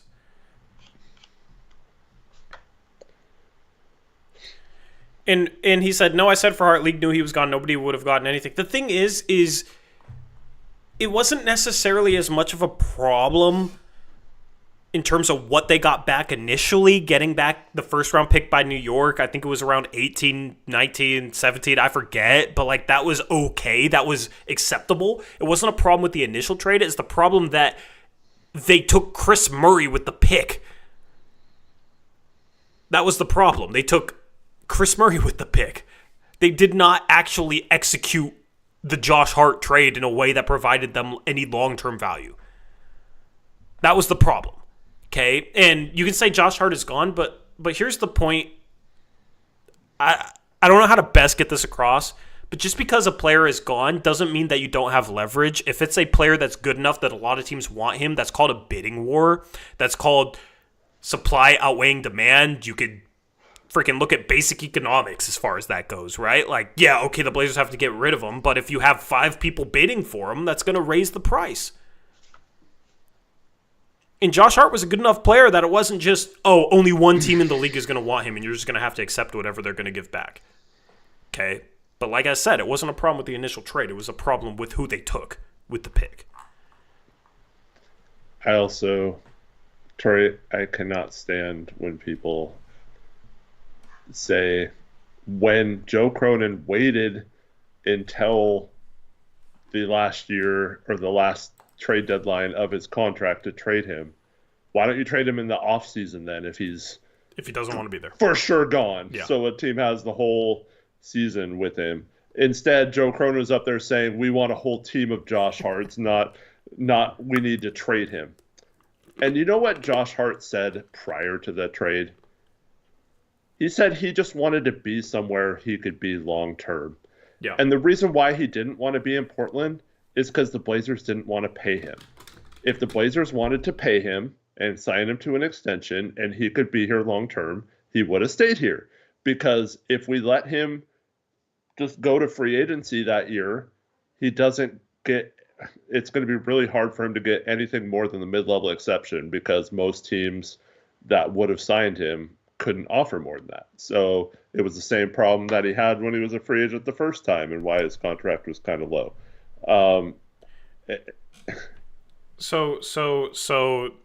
Okay.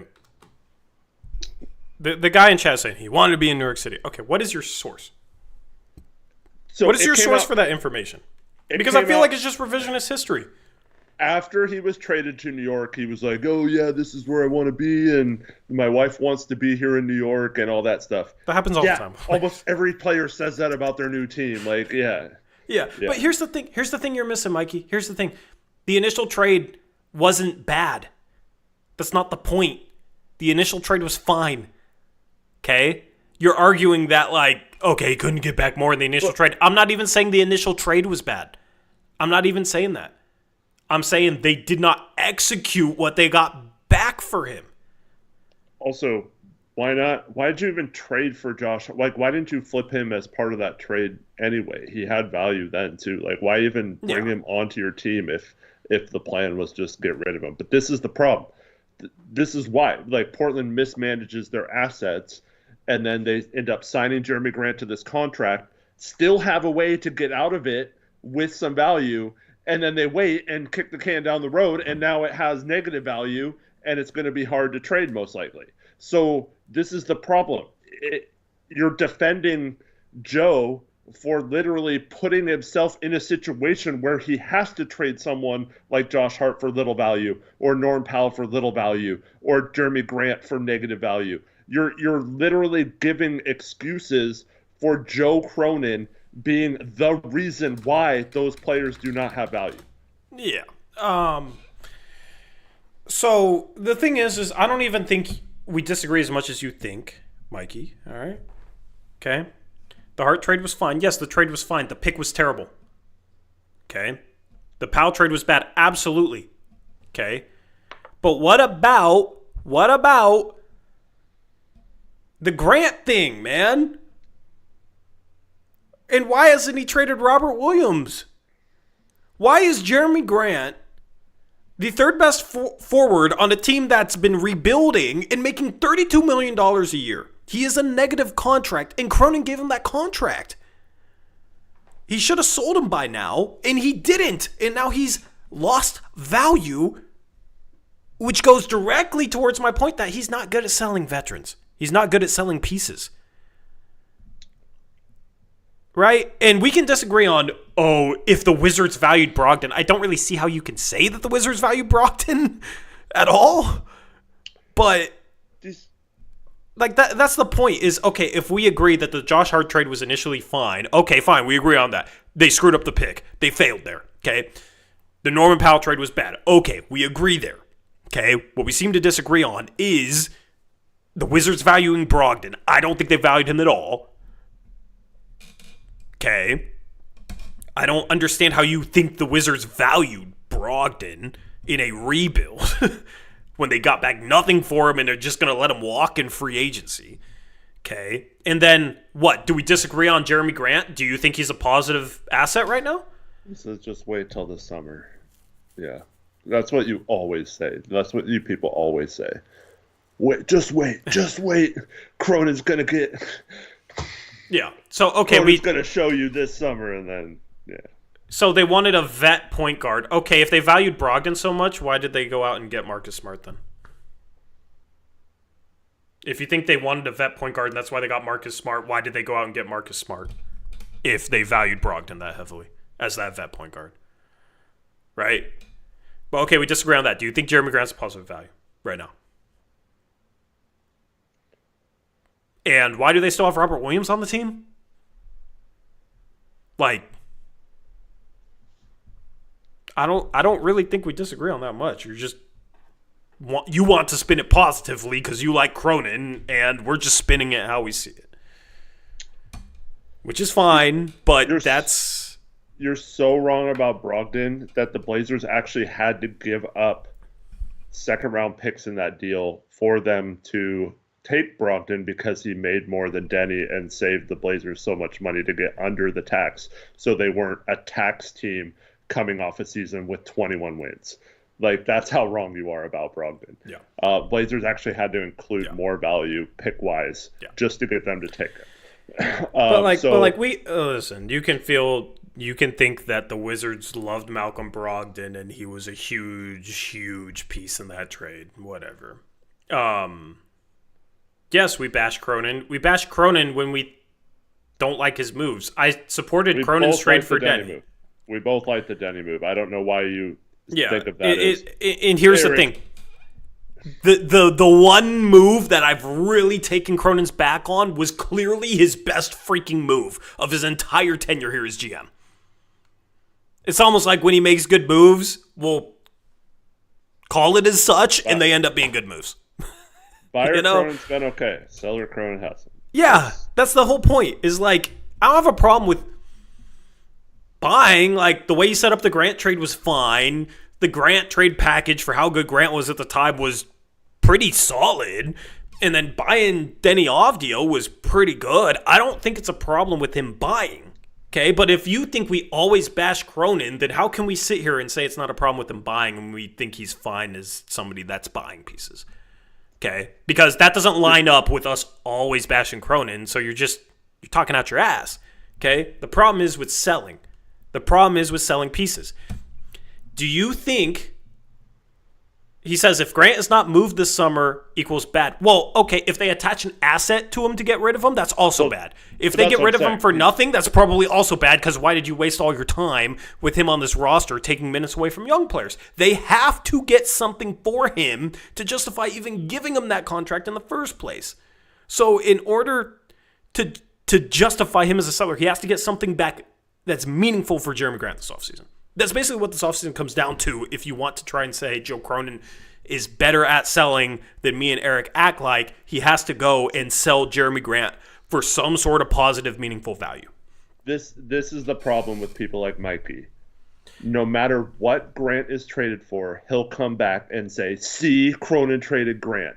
It won't matter, Tori, if we include 5 first-round picks to get rid of it. I'll give him the opportunity. No. Exact same thing as I'll Brogdon. give him the opportunity. We had to include 2 firsts with Brogdon. We can clip this. I'll give him the opportunity.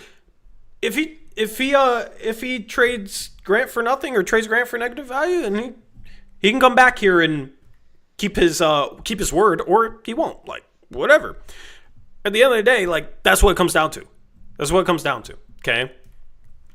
In my opinion, if he still somehow manages a way to get positive value out of Grant, that's impressive enough in itself that I'll be like, okay, maybe he's learning how to sell. Yeah. You know what I mean? Because with how bad that dude played this offseason, if he can still find a way to sell him, I think that's a good sign. Okay? Yeah, like let's say he gets like a late first or something for Yeah, him. like that is a an really expired good contract sign and for his stuff, ability to I sell. will be like, good job. Yeah, Good job. exactly. So we can ignore the past stuff we disagree about this offseason. That's why I think it's a fascinating offseason. That's why I keep saying this offseason, I'm super excited for it. I think it's super fascinating. If they somehow find a way to get any sort of positive value for Jeremy Grant, I think that's a good sign. And I'm willing to say, all right, forget about all that old stuff. Maybe he's learned. Like, cool. Cool. But yeah, like that's how I'm viewing it. This is why I keep saying this, Eric. This is why this is a very monumental offseason for this front office. I mean, you're literally doing the same thing with the Brogdon trade that you're going to do with the Grant trade. I'm not making stuff up. Like, you literally are doing that with the Brogdon trade. Like, it'll be the same with the Jeremy Yeah, trade. like if they traded Jeremy Grant and I don't even know if they could trade six Well, first-round picks. Like, let's say they traded Jeremy Grant and 6 first-round picks for Lauri Markkanen. It'd be like, see, they got value for Grant. It's like, oh, what? You thought Lauri Markkanen was worth, like, what, 7 first then? You know? Like, but here's the thing. If the Blazers, this is my prediction, if the Blazers do trade Grant, it'll be packaged in a way where some people will buy it as Jeremy Grant had positive value and they were able to flip him into something meaningful because the other team valued him, even though it's like, no, you literally gave up so many firsts for this player who wasn't worth that many firsts, and the only reason you had to give up extra firsts is because you had to offload Jeremy Grant, right? But that's the thing, is this is my prediction, if the Blazers trade Jeremy Grant, it'll be in the type of trade where the value is clearly outside of Jeremy Grant, but it can be packaged in a way where they got something back for Jeremy Grant. Mm-hmm. Yeah, just like Brogdon. Yeah. Yep. But let's say the trade is a slightly worse player for Grant on a much shorter term contract, and but they have to give up like the 10th pick to do it. Are you, Mikey, would you be saying that that's a good trade? And also, here's the thing. Miles Martin says, one Blazers media guy says, I know for a fact several teams have interest in Jeremy Grant. Okay, great. Okay. We are setting the bar so low for Jeremy Grant, and it's not like we set the bar and then don't stick to it. Okay? We're setting the bar so low for Jeremy Grant that if they get any positive value, we're completely fine with it. So if several teams do indeed have interest in Jeremy Grant, it's not going to be a situation where we're going to bash him. Okay? Now, if they get back a very bad first and like even worse salary somehow, I don't know if they're what worse salary is. Like, let's just say it's one of the bad Phoenix first and you get back Bradley Beal's salary. Like, all right, yeah, I don't think that's positive value because Beal's salary is even worse and a bad first round pick doesn't make a difference. But aside of that, that's the case. And here's the thing about getting vet point guards. It's funny how everybody thinks that the vet point guard on your young rebuilding team has to make like $20 million a year, as if you can't just go sign a vet point guard. What did the Spurs sign Chris Paul for? Like $8 million this year or something? I think the Wizards could have gave him more. I mean, CP3 might not have taken it because he got to play with Wembanyama. Fair argument, right? But we just disagree on it. Dude. But here's the thing. It comes down to can he sell Jeremy Grant or not? Okay? Now, if he sells Jeremy Grant for positive value, that doesn't mean that we were wrong for criticizing him for the crap that he got back for old trades. It just means he did a better job this time. So maybe he's growing, and I'll give him that benefit of the doubt. Okay? But that's really what it comes down to. Like, all right, we disagree on some things in the past. Let's look forward. They need to clear up some of their depth chart this offseason. Mm-hmm. They need to prioritize the young core over guys like Jeremy Grant, over guys like DeAndre Ayton even, in my opinion. So this offseason has to move in that direction without getting so confident in the fact that they finished 12th in the West this year that they make a premature all-in type of move for a guy that's not good enough to be the number one player on a contending team, like a Sabonis. You know what I love, Tori? What's up? I'll take the shot, Benny, in a second. When someone like Mikey says, evaluate each trade on its own. Well, Dude, what?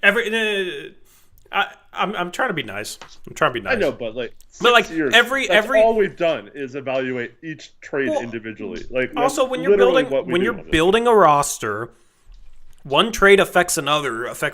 Like, it's all part of a bigger plan. So it should be evaluated in the context of a bigger plan. It shouldn't just be every single move in isolation, because every single move provides different opportunities or takes away different opportunities, oftentimes depending on what your payroll is, right? So there's so much nuance that goes into trades in terms of how you set things up for the future that it's not just every move in isolation. It's all about a bigger plan. But yeah, like, at the end of the day, you got to stop being so mad that we don't see things the same way as you, because it's not like we don't sit here and back things up. It's not like you disagree with us, fine, so you see things differently, fine, but we sit here and back it up. It's not just hot takes.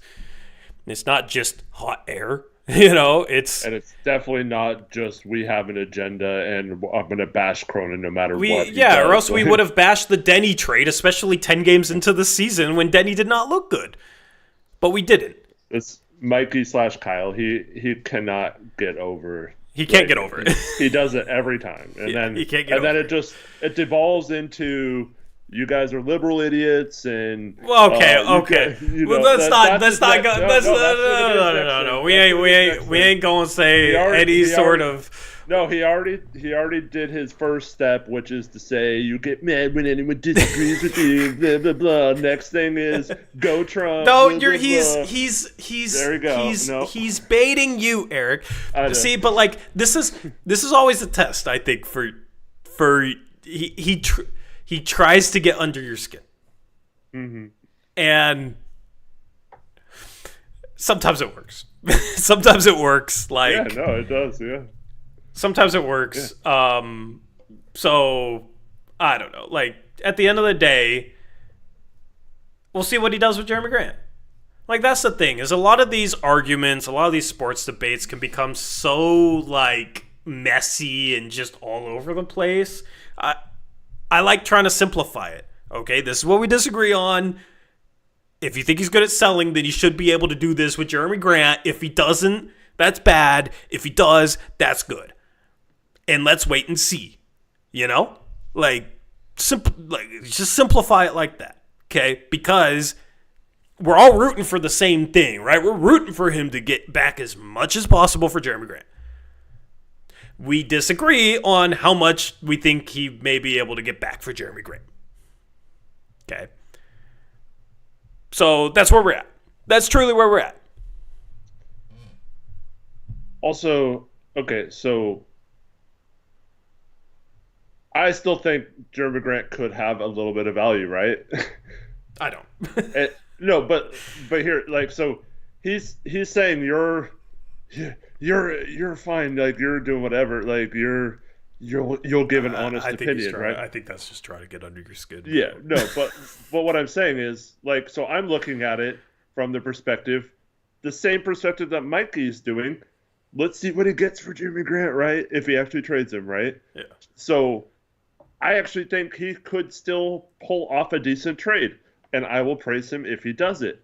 But then if he pulls off a crap trade and I bash him,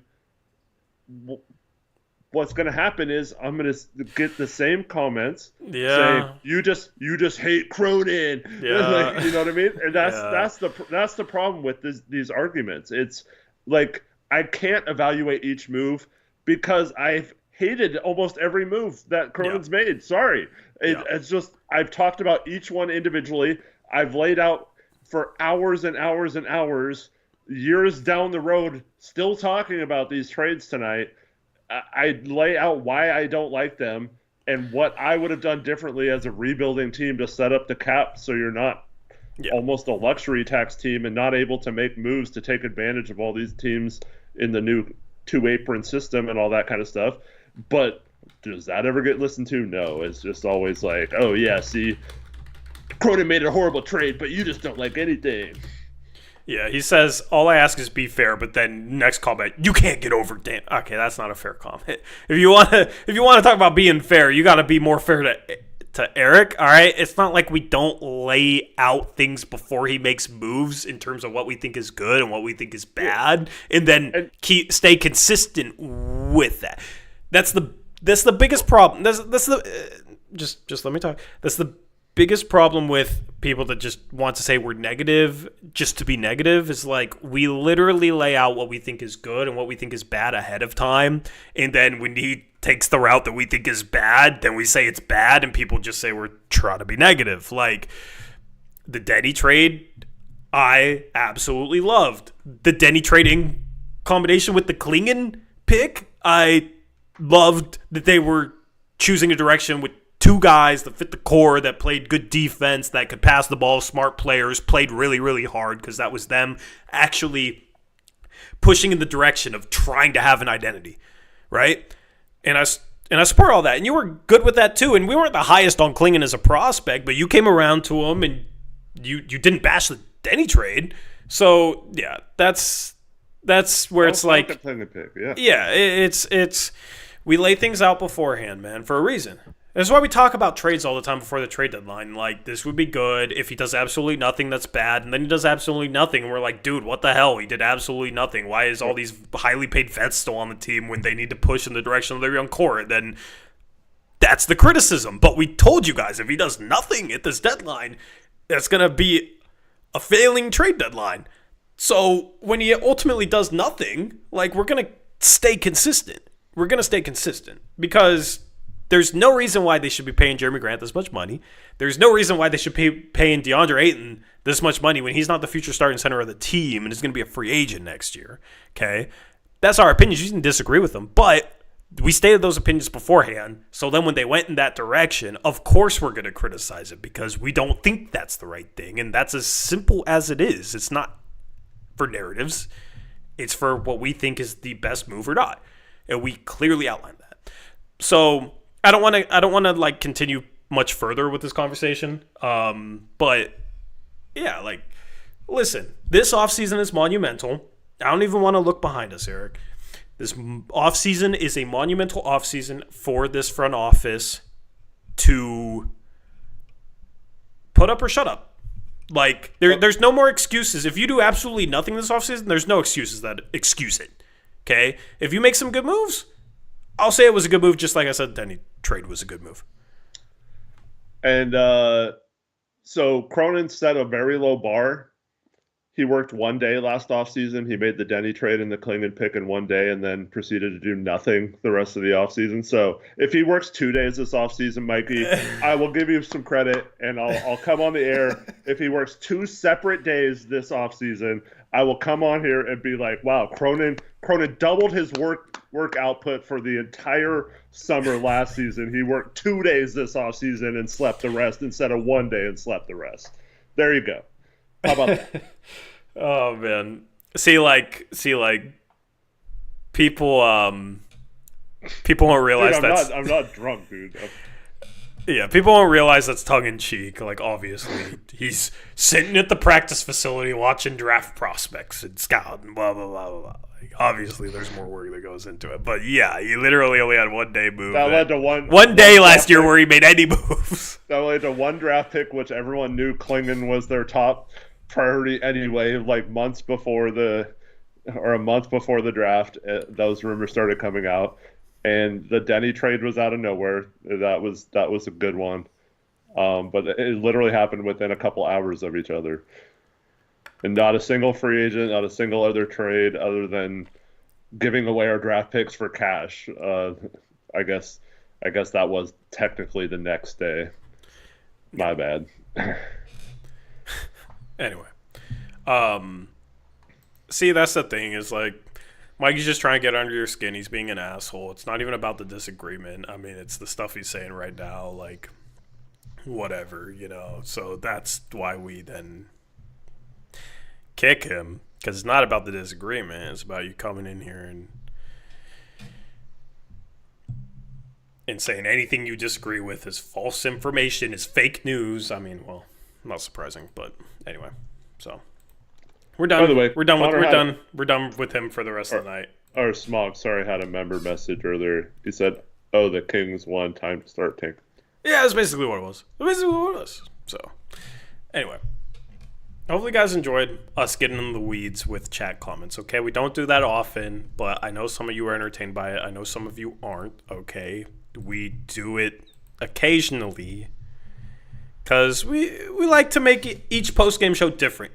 We don't want it to be super repetitive. We don't want you to know exactly what you're going to get on a post-game show because we don't think that's as much fun. Sometimes we'll go in the weed with chat comments. I know a lot of people will say they respond to it too much. I think this year we've responded to trolly or toxic chat comments less than ever. I think we've actually improved with that.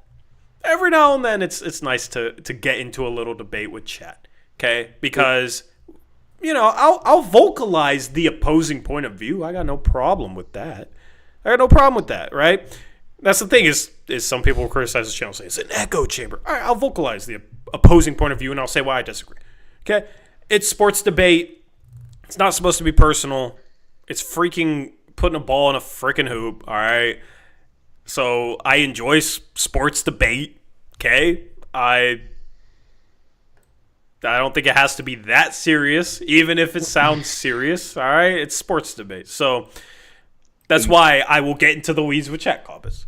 Yeah, and let me just say this because I saw some people like, "I'll come back next stream when you talk about the game or whatever." The Blazers literally gave up on their fans and did that tonight. So I don't want to hear any of this. Like, you guys should talk about the game. The Blazers literally sat their two best players with 3 minutes left. Like after almost completing a 15-point comeback. We could talk about the game, but dude, they do not deserve tonight to be about the game because they completely gave up on the season tonight. So you can say you want to talk about games, but like, why should we break down a game where the Blazers literally just pulled the plug with 3 minutes left of their season? Like, you really want me to analyze how Delano Banton went 9 for 22 in 34 minutes? Okay, they should let him walk this offseason, man. That's my true feelings on it. He was good when... It's funny how Delano Banton is much better once he's already shot like 10 times in a game. Like, he needs 10 shots just to find any sort of rhythm. And when they're down 15 late, that's when he really gets going. Mm-hmm. That's the Delano Banton experience for you. There, I talked about his game. All right, Thibault, 27 minutes, made a couple little floaters, which is unusual. Made a 3, was 1 for 3. I don't know why he would ever shoot a moving 3 like he did in the corner on that one possession, because I don't think I've ever seen him shoot and make a 3 like that ever in his career. But all right, Klingon chucking 3s because I guess maybe this team got the memo that they were planning on secretly tanking at the end of this game, so he decided to shoot 4 threes. I don't know. He's made enough this season to shoot some wide-open threes, though. Denny's great. Justin Minaya actually had 10 good minutes, which is maybe the most shocking thing about this game. Jabari Walker did some nice little things. Airballed a 3 late. One of multiple air balls from the Blazers this game. Chris Murray, 2 for 8 from 3. He can't shoot. That was a bad pick. That's how we even got on this tangent in the first place, was about Chris Murray. And then Ryan Rupert, somebody asked me what I think about him. I think he's not athletic enough, and his feel for attacking is a little rough. He's still very young, so you can still stick with him and see what you can develop him into. I'm not too confident he's going to become anything meaningful in the NBA, unfortunately. I think he'll kind of be like a fringe roster guy, most likely, if he can hang around. So that's literally everybody that played tonight. There you go. Yep. Now I'll eat my candy necklace. Yeah, you gotta start eating more. Where did you get that from? Did you order it off? My girlfriend got it for me because I was telling her that it's been sitting in the pantry for 2 months. Oh, really? Yeah, it's been What the sitting. heck? Well, I don't know. Where's your sour candy too? Yeah, so we've been talking about that, and it's like I need to get some really sour candy that's like actually a little scary to eat. So I don't know what that is. If chat has any recommendations, let me know. But By the way, figured I'd do Chad, that he's last not just post. rocking a candy necklace for no reason. I mean, I kind of pull it off, you know. I kind of pull it off. I'm not saying anything about that. I'm just... Yeah, you know, it's kind of a fashion statement. So we had a couple bets earlier in the year for basketball picks that night, and Tori always loses for some reason on the one night we choose to do that. And and then we didn't have picks this past Thursday because I had a dental procedure and had to sleep off the anesthesia. So I woke up at like 4:30 in the afternoon. It's funny because I don't remember like the drive there or anything at the office or the drive home, and I just keep hearing about stuff I said, and I have no recollection of it. I took some triazolam. Nice. If anybody out there has ever taken triazolam, you know what I'm talking about. Where does one buy a candy necklace? Winco?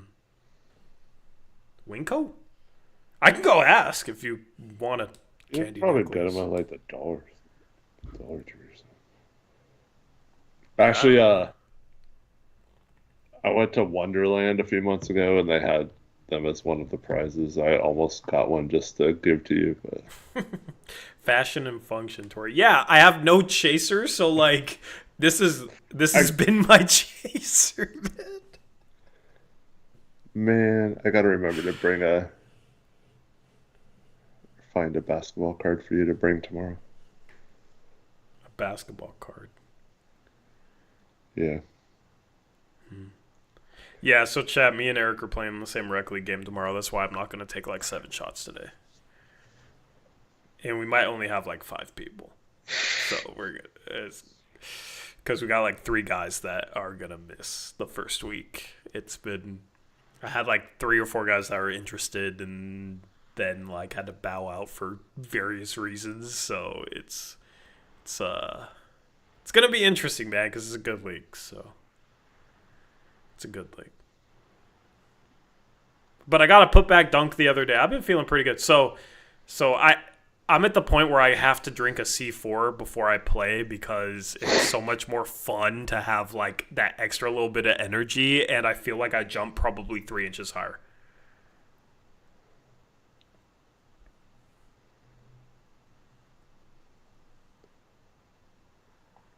You guys almost make me want to drink along. Almost. I'll take that as a compliment. I'll take that. Yeah, you should dox the address. See how many people show up. Kingsway, 3 p.m. in Vancouver. There you go. I doxed it. You should have someone live stream it on the second. Dude, So we got somebody that played at a JUCO recently, so I assume they're pretty good. The guy I was making the team with hurt his shoulder. He's going to be out a couple weeks, but he's like 6'5", probably like 6'10" wingspan. He's played a JUCO as well, so he's pretty good. I play him a lot in my Tuesday, Thursday league. And then we got somebody else that he knows. I don't know how good they are, so I don't know them. And then we got tomorrow, we got Eric, and we got another big. Eric, you're going to have to maybe shoot a couple threes tomorrow because we got another big that does not shoot. So all right, spacing, we'll figure it out. But it's a very fast-paced league. I don't know how good the team we're going to play is. Let me look up the schedule real quick. But can you dunk a lob right me? now? You think if I threw it perfect, do you think you could? Probably. The rims there are like, I think, an inch short, but maybe that's just because really? I'm jumping higher. Yeah, I don't know. Like on a good day, some days my legs are better. But the guy I made the team with, if you threw him a lot, man, he's athletic as hell. he's legit. So Man, I've always dreamed about playing with someone I could throw lobs to. Yeah. Yeah. And then I think the dude that played at Jujuko is like 6'6" that we're going to run with tomorrow, so we'll see. We'll see. But yeah, that's why I'm not going to drink too much. Because I couldn't imagine being hungover and then drinking a C4. That sounds deadly, bro. That sounds so deadly. I don't want to try that, okay? If one of you wants to try it and let me know how it goes, I would appreciate that.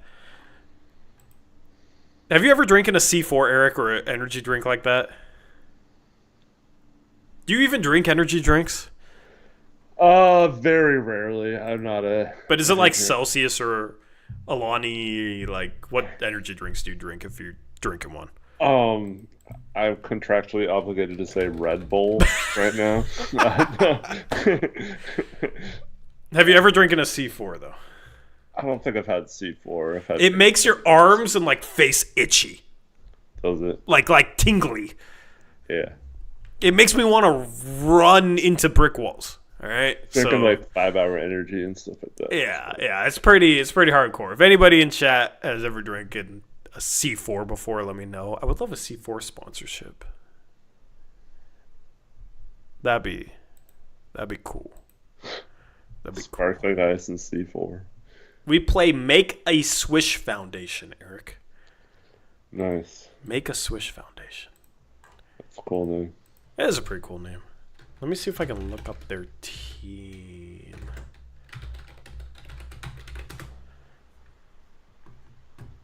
I've fallen in love with playing basketball recently because my ankle's finally better, and I feel like I've been more athletic than I have been in years. So I think that's just the C4 talking. But yeah no, it's been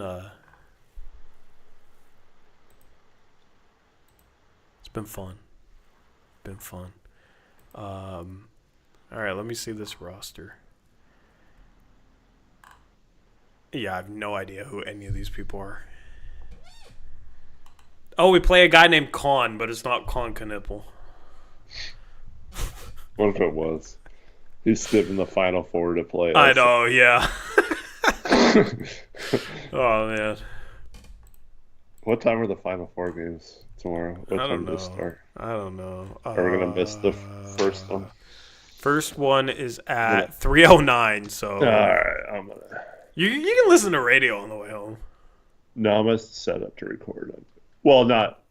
I mean, I'll obviously know who wins, but for scouting purposes later on.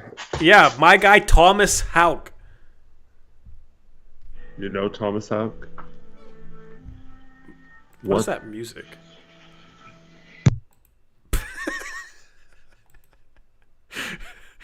Wow, stupid mute button wouldn't work. What do you mean do I know Thomas Hauk? Man. What do you mean do I know Thomas Hauk? I had him number 60 on my big board before anybody else had him on a big board, and now all of a sudden he's like, Hauk. Yeah. I thought you were still listing players from No. Thomas Hauk from Florida. Oh, okay. Yeah. I was early, bro. Now all of a sudden he's starting to get buzz. That's my guy, all right? I'm putting my flag down. Condon, Hauk, those Walter Clayton at this point. That's my guy. Florida's winning it all. Yeah. Did you watch him in the Elite Eight? No, I didn't watch that at all. You didn't watch the Florida Elite Eight? Dude, I watched. Yes, of course I watched it, dude. What'd you think? Like, he's kind of. I feel like he's kind of Kamara-ish. Like, I don't know if he's that level of defender, but dude, he's sneaky. Like, defensive, 6'9", athletic, moves well, can shoot, can pass a little bit. I don't know. He's intriguing to me. I'd rather have him than Chris Murray.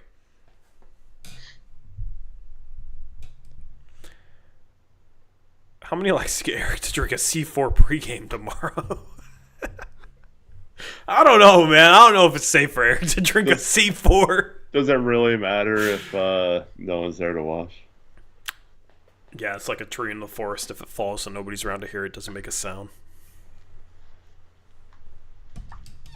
I used to drink 2 or 3 C4s daily.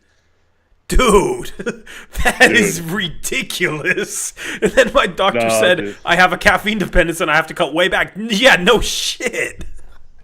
No, I work pretty early in the morning, and you wouldn't believe how many energy drinks some people drink in a day, man. It's crazy. Yeah, I feel weird drinking a C4 in general, but it gives me the energy I need, and I play better.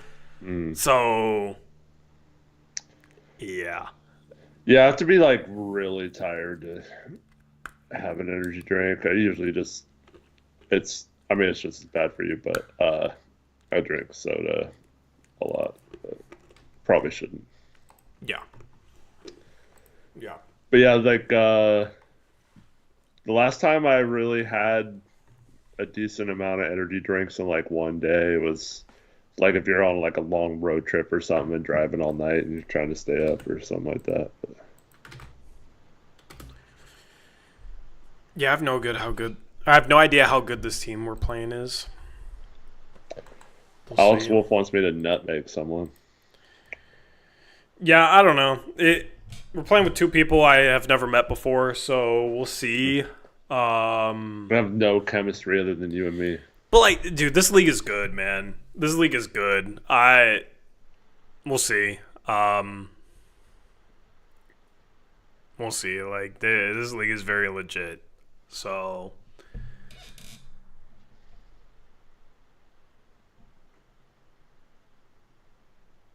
We'll let you guys know how it goes on Sunday on that post-game show. If anyone cares. Reddit cares. Yeah, they do. They're the only ones that care. They really want you to talk about that instead of the game. Absolutely. We should have post-game show tomorrow night.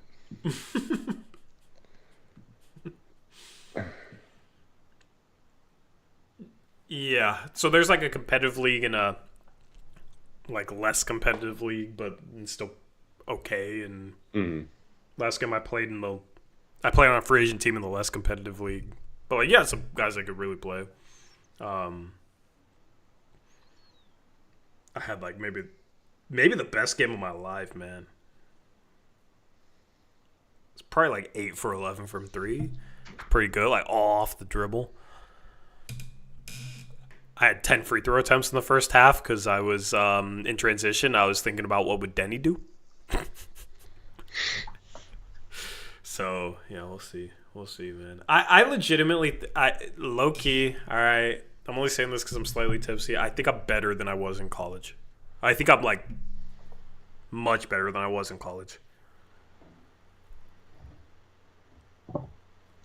That's good. I think I'd average 4.4 points per game. The thing is with the JUCO, Blaze the Nug said 4.4 before I think he heard me say it, which is crazy. The thing is with like the JUCO rules now, like I think I'd have full eligibility, so I guess I just maybe I should try and up the 2.2. You know? Yeah, you should. It's all that matters, right? It's all that matters. Alex, he blocked an NBA champion, not dunked on him. Come on, get it right. Eric, do you hear the plane flying above your head right now? I hear it in the background. Do you hear it? I don't think that's a plane. I don't know what that is. No, there's a plane. Chat, did you hear the plane? Did you hear the plane? We're going to play a game of where is that plane headed? I think it was a Cessna. I think it was probably a little, small plane, so. But I'm just going to guess Louisville. All right, that's what I'm going to guess. This is a game me and my girlfriend play all the time. We see a plane and we try and guess where it's coming from or headed. Oh, you live by the freaking... Well, I'm not going to dox you, but you live by a flight academy. Yeah, it's a big enough area. You live by a flight academy that has all those small planes, so that's definitely what it was. That wouldn't be flying this late at night, though. No, I'm literally looking at a flight radar right now with a couple different Cessnas. So, I mean, the Hillsborough Airport is very close to me, so that is a decent sized airport. Yeah, I mean, Which, it's not like a. we still need to do a tankathon soon. Yeah, But we like, do. but like, yeah, I mean, like, it's probably this plane right here.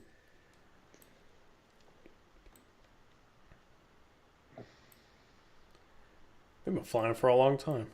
Anyway, I have a fear of flights, so like, I'll look at this flight radar page to try and be like, look at how many planes are in the sky. See, you'd be fine to take a flight, but it's none of my fear and anxiety is logical, so it doesn't really work.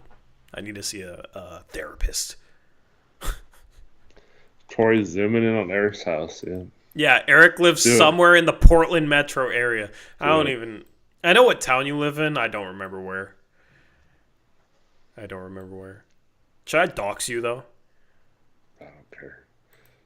Is Mikey still in here? Mikey, do you want me to dox Eric? I'm kidding. Anyway, take a thought.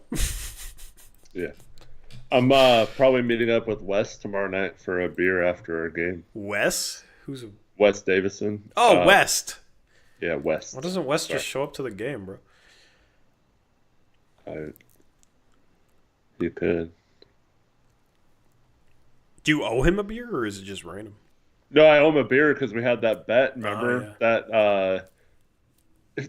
I only lost if the Blazers didn't make a single move this entire season, and lo and behold, yeah, Cronin did absolutely nothing. But I'm happy to go have a beer with Wes, so it's worth it. Yeah. Connor's going to go to flight school, which is cool for him, but he asked Tori, if I was flying the plane, would it make your anxiety better or worse? Probably worse. No offense. Yeah. I can't it would be imagine worse for me Connor too. flying the plane I'm in, dude. Yeah. Someone you know that's not... Because, like, I know someone who's a pilot, like... Yeah. But he was a pilot when I met him, so, like, it's fine. Yeah. But, like, if you just know someone and then they become a pilot and they're like, oh, hey, come fly with me, like, I would be like, Yeah, like I word it like this, Connor, I believe in you, but I don't believe in myself to not be stressed the F out, all right? That's, I don't know, because I'd just be thinking about, oh my goodness, Connor, my life is in Connor's hands. Which is kind of scary, bro. It's kind of scary. So, yeah. Like this dude can't even shoot a jump shot, and he's gonna have my life. Just kidding, Connor. I'm sorry. I mean. If we're being honest, are you kidding? We haven't. Listen, Connor, we're gonna get your jumper right this summer when we play some pickup runs again. This would have been a good weekend to actually play some pickup runs. The weather's nice right now, man. At some point, my Wi-Fi's been weird lately. Shout out to Xfinity. I owe them money because I didn't return the old router that broke. So that's awesome. But at some point, I want to stream on my back porch. That'd be cool. When it's summer, when it's nice. All right. Speaking of off-season, actually, I made a freaking schedule graphic, and I'm going to use it because I spent some time to make it. All right. This is our upcoming schedule, and then we'll do a tankathon. I don't remember how I laid out my files. There we go. Here we go. Just give it a sec. All right. So this is our upcoming schedule. 4 games left for the Blazers, and then we're into Monday, Thursday live streams. If you and Crushables ever want to do Hoops Crush again, you guys can live stream it. I can help you guys live stream it if you want to. By the way. Okay. By the way. And like if you plan on dates, we can show a schedule like this. For the record, I have wanted to do Hoops Crush all year. Just put that up there. What's up with Crushables, man? He just doesn't have a lot of time Yeah. to film, so Yeah. yeah. No, like, yeah, I'm down to. I might try and do a couple things with Steven. Time is just tough, but you know, I want to do some stuff with Steven, for sure. Eric calling out his co-host live on stream. No, I mean, this is a juicy post-game show, man. If Crushables was here, he'd be like, yeah, it's If Crushables was here, when was the last time you saw him in a post-game show, man? That makes me sad. I miss Crush, man. He was there earlier in the season, but yeah, it's Too busy being a parent. Mm-hmm. And Rip City. And yeah, also like he does YouTube for a living too, so it's like he's got to focus on that a lot when he has free time. Yeah. Like I want to do more like live stream content on the main channel because it's just easier than producing videos. And we're, oh God, what can I say? I'll tell you after the stream, maybe, Eric, some of the details, but like we're gonna be testing some potentially groundbreaking stuff. That's all I'm gonna say. Just, yeah, I probably can't get into details, but let's just say day job, man, we're doing some really interesting, cool stuff. So, yeah. Where's the JJ and Chase podcast dropping? Well, Trevin, Chase, and JJ's in Spain, and then Chase, you know what happened, all right? So, yeah. I mean, I've tried to give people, I think that, you guys know, like, since the start of this channel, I've tried to give podcasts that I think have potential and opportunities. Some people just don't, like, you got to be, like, really committed to it, and it's time-consuming, and obviously some people have, like, work and then other priorities that end up taking precedent over actually committing the time it needs to launch a podcast. I don't judge anyone for that. I just try to give people opportunities, and then if it doesn't come through, it doesn't come through. That's fine. Like, same thing with my guy 503, like, I think he could be really good at podcasting if he wanted to, but he has his Twitter page that's successful. Like, so I've put out the olive branch multiple times for him. Like, he knows that if he ever wants to do anything, we can put it on the second channel. I like trying to help podcasts that I think genuinely could be good. Like, I want to be that guy that helps people. Just because I wish that we had that person, you know what I mean, when we were starting the channel, and it felt like kind of everybody was against us, especially media, that sort of thing, and it felt like we kind of had to fight uphill, and we did, and we've succeeded to a certain extent. So that's the thing with those other podcasts in the second channel and stuff. Like, it'd be cool to do a bunch of stuff over there. It would be a lot easier, I think, if the team was good. It'd be more motivating for people to make content, that sort of thing. But also, that's what I take pride in is if we freaking suck, if we tank like we did the last 3 minutes tonight, we're still going to be here. So, yeah. By the way, I'm going to be gone for like 2 weeks in August. You can get some. So I'm going to do another rotation like I did. Yeah, that'll be fun. Yeah, that'll be cool. Maybe I'll get bored on for a stream. Because I know you wanted to recently. Wow. What? You think I'm going to replace you with a Laker fan? No, I'm not replacing. What's funny is like, Florida has like, he's trying to get into like, or I don't know if this is like a relatively new thing or what, but like, I've seen some like non-sports videos and stuff, and like they come up on my the vlogs. Hell yeah, man! No, they're like, it's like try to get your friend a date or a blind date or something. Like, I don't even know. Okay, I don't know what the blind date. They had this dinner where they all tried to get. So they had like a picture of, there was like 3 or 4 of them, and they had a picture of like each one had pulled names and had one of the other people, and they had to go find a blind date for this like group dinner that they had on the streets or whatever. I have no idea what you're talking. You're gonna have to send that to me. I don't know where it is. Like, I don't know. It's just like, I mean, he obviously has a channel where he does like. Yeah, he's doing vlog stuff now. Yeah. He's doing. I think he can be good at vlog stuff, just with what I've seen succeed, and he has the personality for it, and does a lot of stuff with his life, man. So I think he can. I'm gonna miss the Padres post game shows though. Not gonna lie. Is he not doing that anymore? No. And they were like undefeated too. I know. Yeah, the one season he stops doing it, they literally do not lose. So he didn't like have someone take it over or anything? He just No, he changed it to like a vlog channel because that's what he wants to do. Like more power to him. That's what he wants to do. Yeah.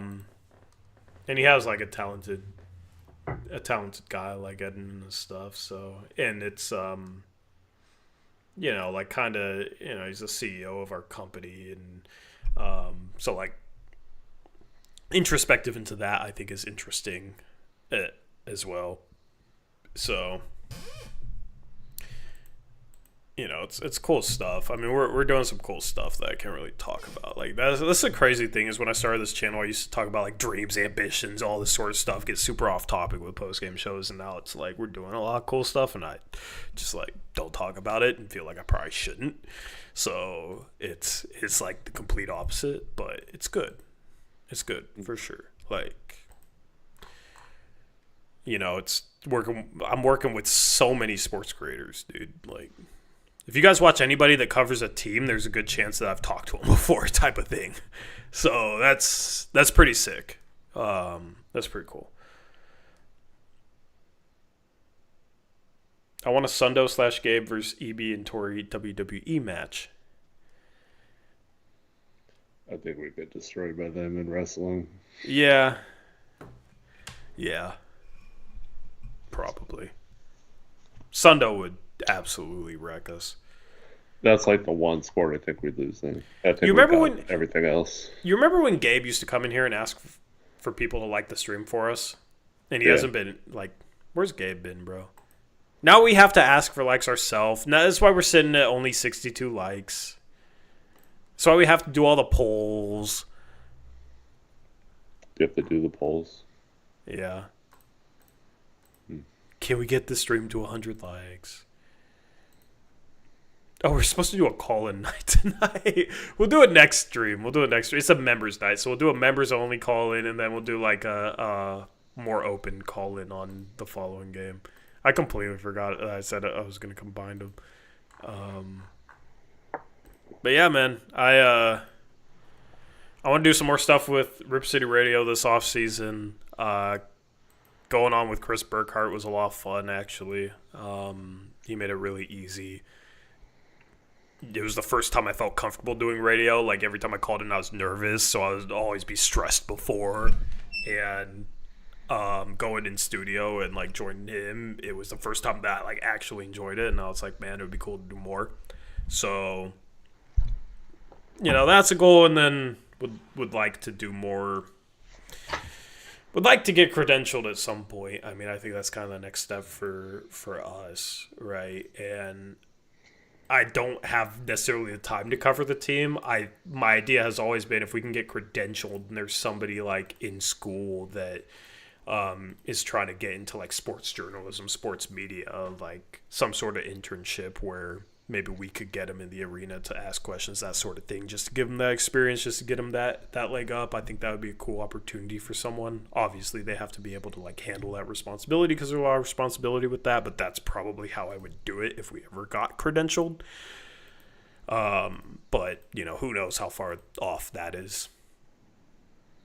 Maybe it's, maybe we need a new ownership group, a new GM for that, but that's probably how I'd handle it. I think that'd be a pretty cool way to handle it. But, yeah, I think that's kind of the next step at some point.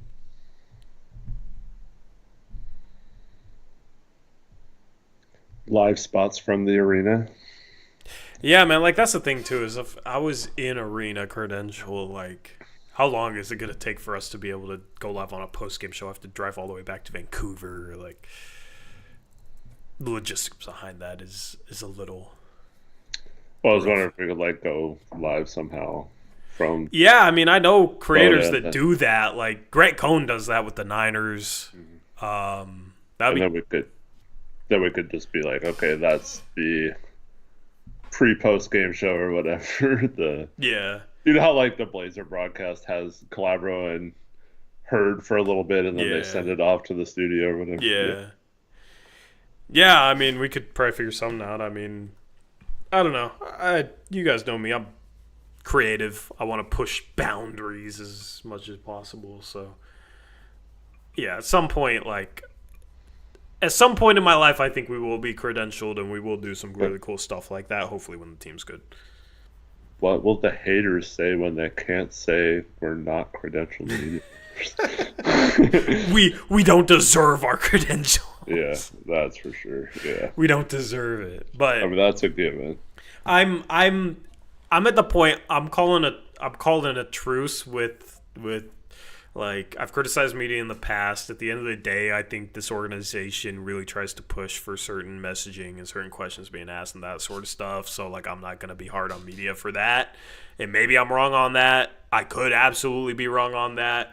It's just kind of my speculation, right? But it's more so just this organization wants to control the messaging. So it's more so about them at this point than any of the questions being asked or not being asked. So that's kind of how I'm focusing on things. You know, like, there's, at the end of the day, it's whatever. I try not to take stuff too seriously, but I do have a little bit of a chip on my shoulder when it comes to certain things, and I'm trying to use that for positive things and for good rather than, like, in a super competitive way. Because in the past, it was just always like, I'm super competitive and I want to be better than everybody at covering the team, making content.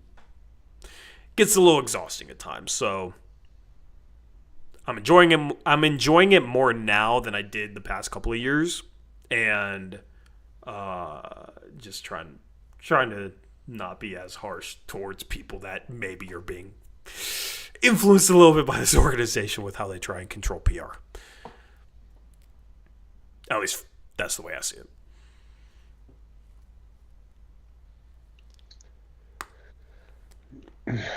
Blazing says, I can't wait for Eric to call Cronin an idiot on air. Oh, yeah. I know you're joking, but I don't think people realize how chill I am in real life. Like, I can be professional in that setting. I'm not gonna, like, rant on Cronin and make a fool of myself. Yeah.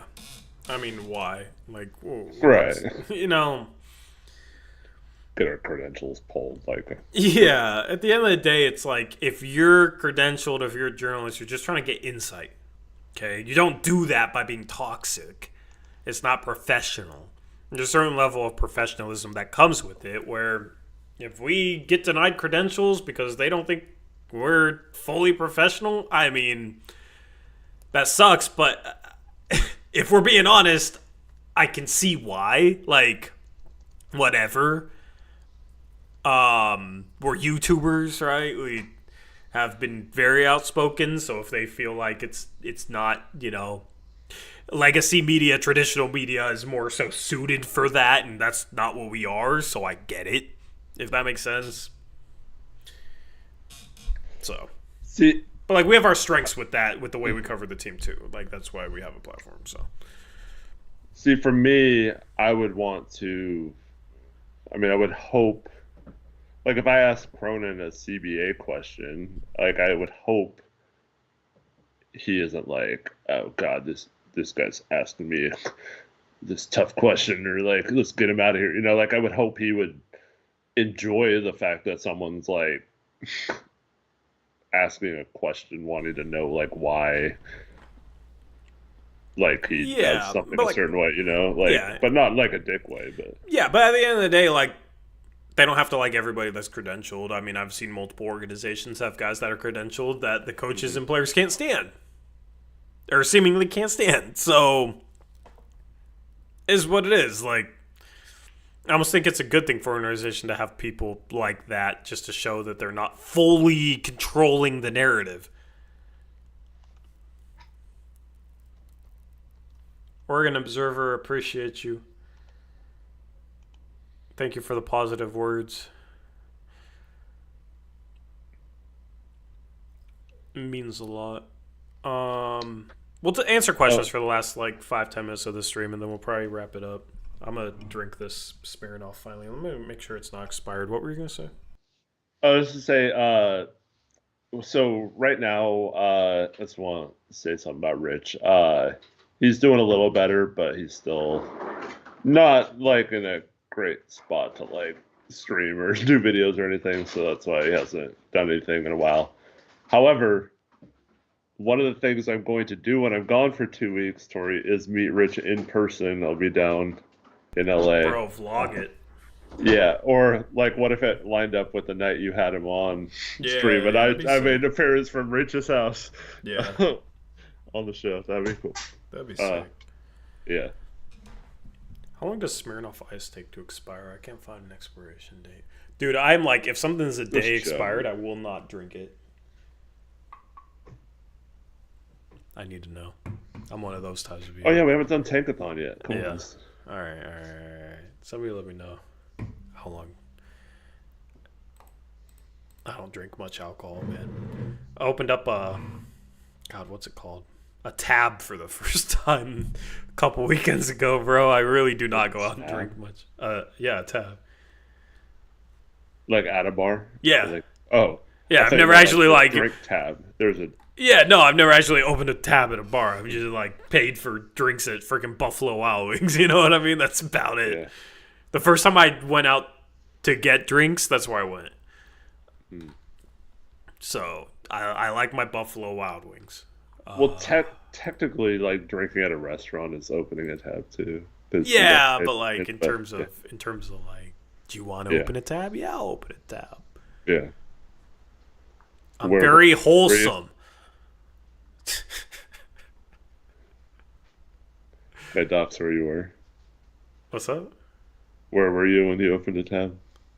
Are you allowed to say? Downtown Vancouver? Yeah, I'll say. I don't care. I mean, I live in Vancouver. It's downtown Vancouver. Nice. It was Penalties. Interesting place. Is that better than Hooligans? Elite Eight. It's probably the same. Same. Hooligans same is probably is busier. Yeah. At least when I've been to Hooligans, it's just a lot of people. Yeah, Hooligans was busy with the one time I went, but kind of died around midnight. Yeah. I don't really like the setup of Hooligans. So. Mm-hmm.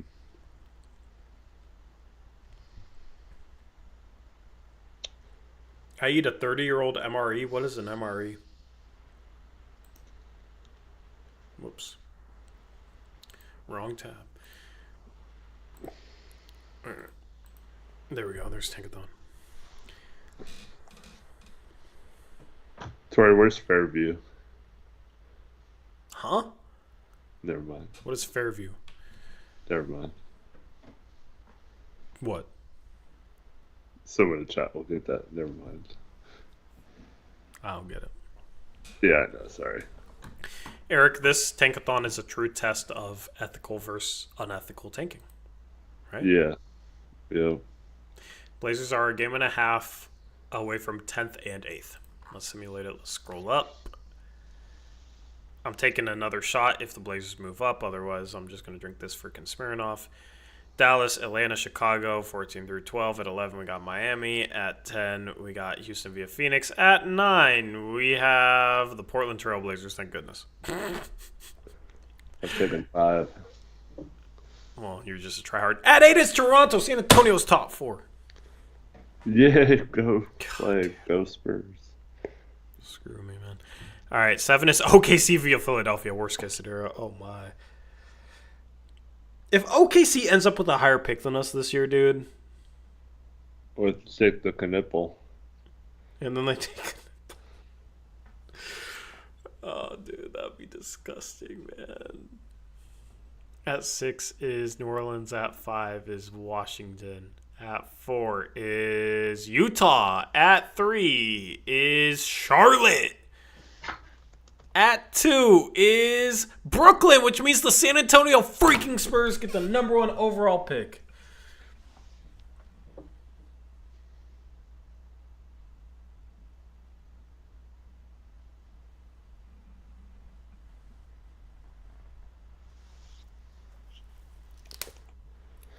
Garvin says, F you Spurs so much. I probably shouldn't have broken this candy necklace in rage, but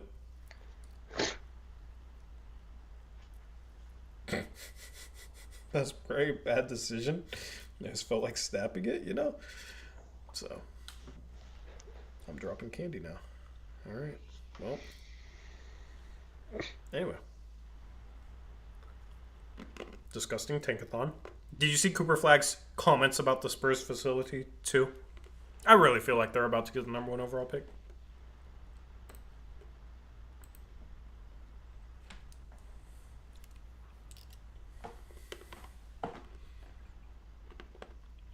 No hat to be thrown. Yeah, for real. I don't have anything to land it on. This offseason, I will put something back there, but... Taylor says, I like how Tori gets legit frustrated, like they really just got Cooper. Just imagine if they did, I'd be 10 times worse. See, the Blazers were going to get rewarded for ethical tanking in the actual sim that mattered, which is the real one on May 12th.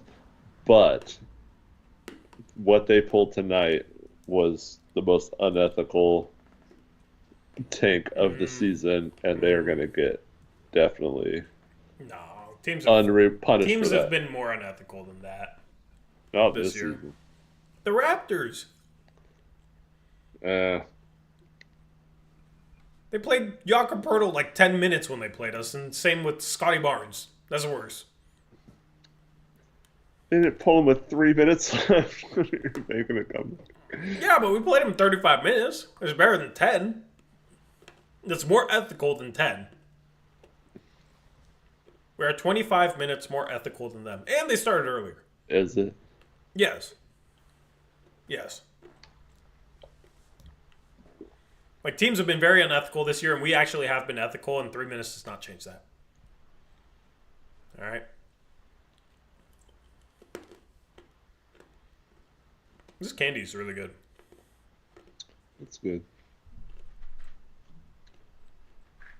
Imagine if we're getting the number 1 pick. Tori will jump up and down for a week. I've already said I'm doing a 24-hour live stream if we get the number 1 overall pick, so...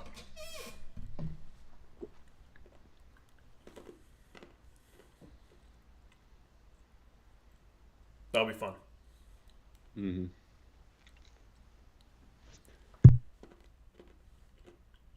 Anyway. Answer questions for 5 minutes and we're out of here.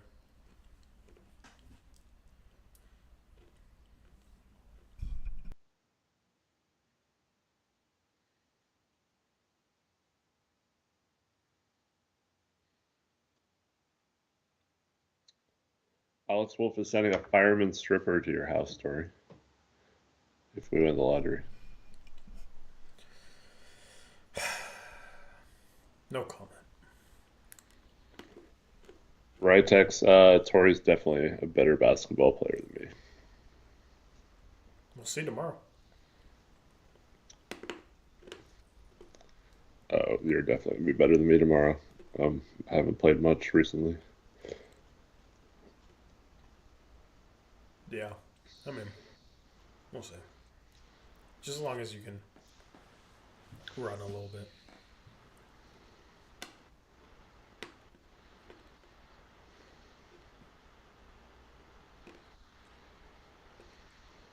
Well, Cronin's excuse me for making 0 moves this offseason. They grew so much last season, they wanted to continue it. Something like that. Yeah.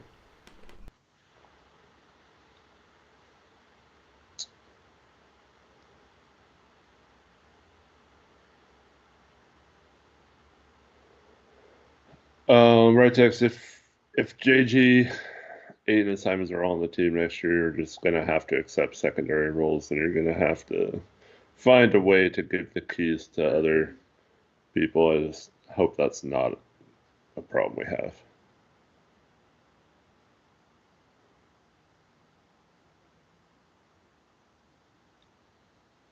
Making trades is hard. But yeah, he really believes in this roster, and it's going to take a jump naturally. He didn't have to force a trade to make it happen.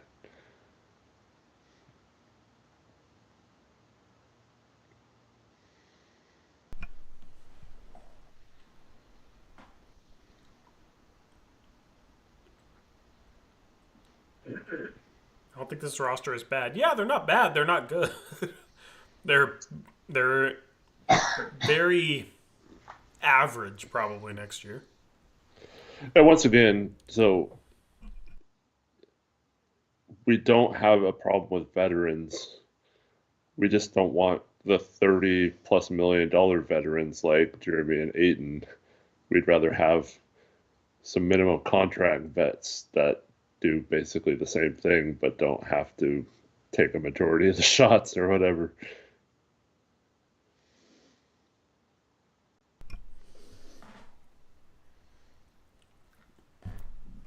Taylor, I'm not going to tell you what to ask. You can ask whatever you want. Travis is a good dude.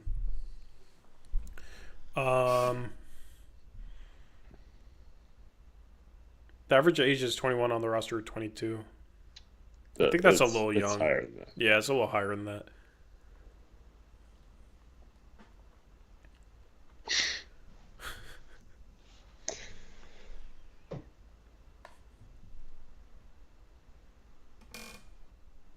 The ones who play, I mean, Denny's 24, Ayton is 26, Ant's like 25, 26, Grant's 30. Like, when healthy, yeah. I mean, with Scoot, Sharp, Denny, Klingon, Kamara, yeah, it's probably 21, 22. But that's not their healthy lineup. Those guys don't play just because they're out or, you know, not being played for particular reasons. But, yeah, it just depends on if you count them or not. Most influential trade of the deadline, Jimmy or Doncic? I mean, Doncic, Alex. Come on, man. Of course it's Doncic. Warriors are a good sleeper, though. Yeah. When do we have to present contracts to Denny and Sharp? Denny's like 3 years down the line. We don't have to worry about that anytime soon. Sharp, he's entering a contract next year, so next offseason. This offseason, we can offer him an extension. Yeah. But we can go into the offseason in 2026 with him being a restricted free agent and the ability to not only negotiate a contract with him still, but also match anything he signs with another team. Yep. Anyway. Should I just chug this Smirnoff? Yeah. Nah.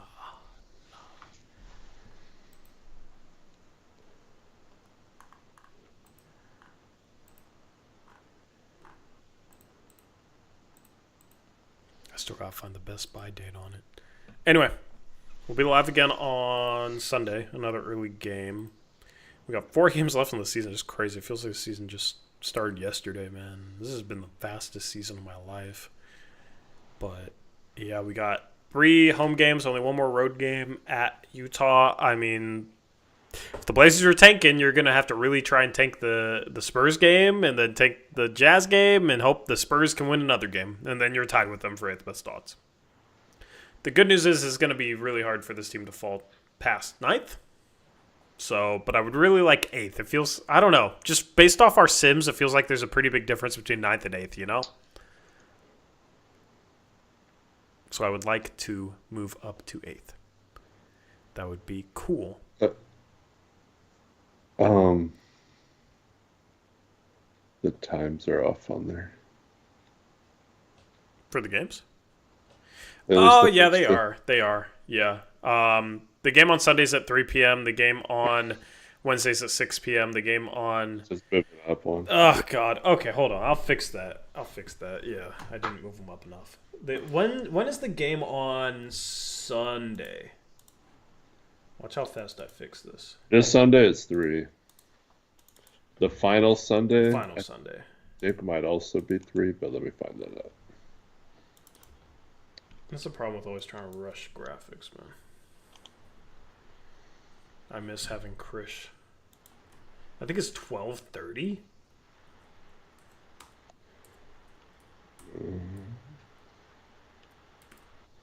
It is 12:30. Yep. All right, watch how fast I update this. Lakers at Blazers. Suns and Kings tipping off at the same time. We would have had a chance to make Yeah, if we showed up against the Kings, we probably would have tried to win this game and would have won it, and we'd be like half a game back, and we'd be having those conversations. But no, they didn't show up in Sacramento, so that's on them. But I thought they didn't care what position they got because they were trading Jeremy with the pick. I'm ready for this offseason, man. I'm looking forward to this offseason. I really am. It's going to be a fun offseason. I'm going to try and do some videos that take less editing so I can get out more content. That's a goal this year for sure. Maybe more one-take videos. Mm-hmm. When we going to do the award, like I suggested? Yeah, final post-game show, we should do season awards. So hopefully you're in there and you can remind us in case I forget, because my memory is kind of... But why is this not updating, man? Chat MVP. Mikey. Yeah. Eric's favorite. Yeah, so tip-off times is 3 p.m. Pacific against the Spurs, 6 p.m. Pacific against the Jazz, 7 p.m. Pacific against the Warriors, and then 12:30 p.m.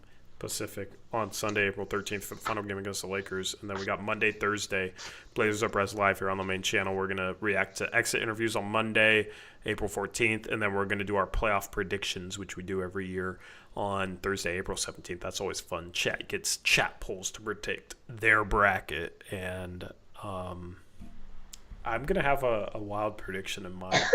I'm just going to say that right now. I'm going to have a wild prediction. So you want to make sure to tune in for those streams. I think that's the goal, is we split the difference. We do 9:15 p.m. For those Phoenix streams. Suns are going to win the championship. They've already been From the basically 12th seed. eliminated from the play-in. Yeah, from the 12th seed. Yeah, they're cooked, man. They are cooked. It's crazy. It's crazy to see. So, anyway. Anything else, Eric? Thank you, everyone, for watching. Appreciate you all. Even you, Mikey. Have a good night. And, hope to see you guys on Sunday. Only 4 games left, so let's all hang Make 'em out and count, have some yeah. fun this last week of the season. Yeah. Everyone have a good weekend until then, but hope to see you on Sunday. Yeah, absolutely. Appreciate you guys hanging out for the stream. Been a long stream, but that's how shot nights go. The Blazers lose. They're finally tanking.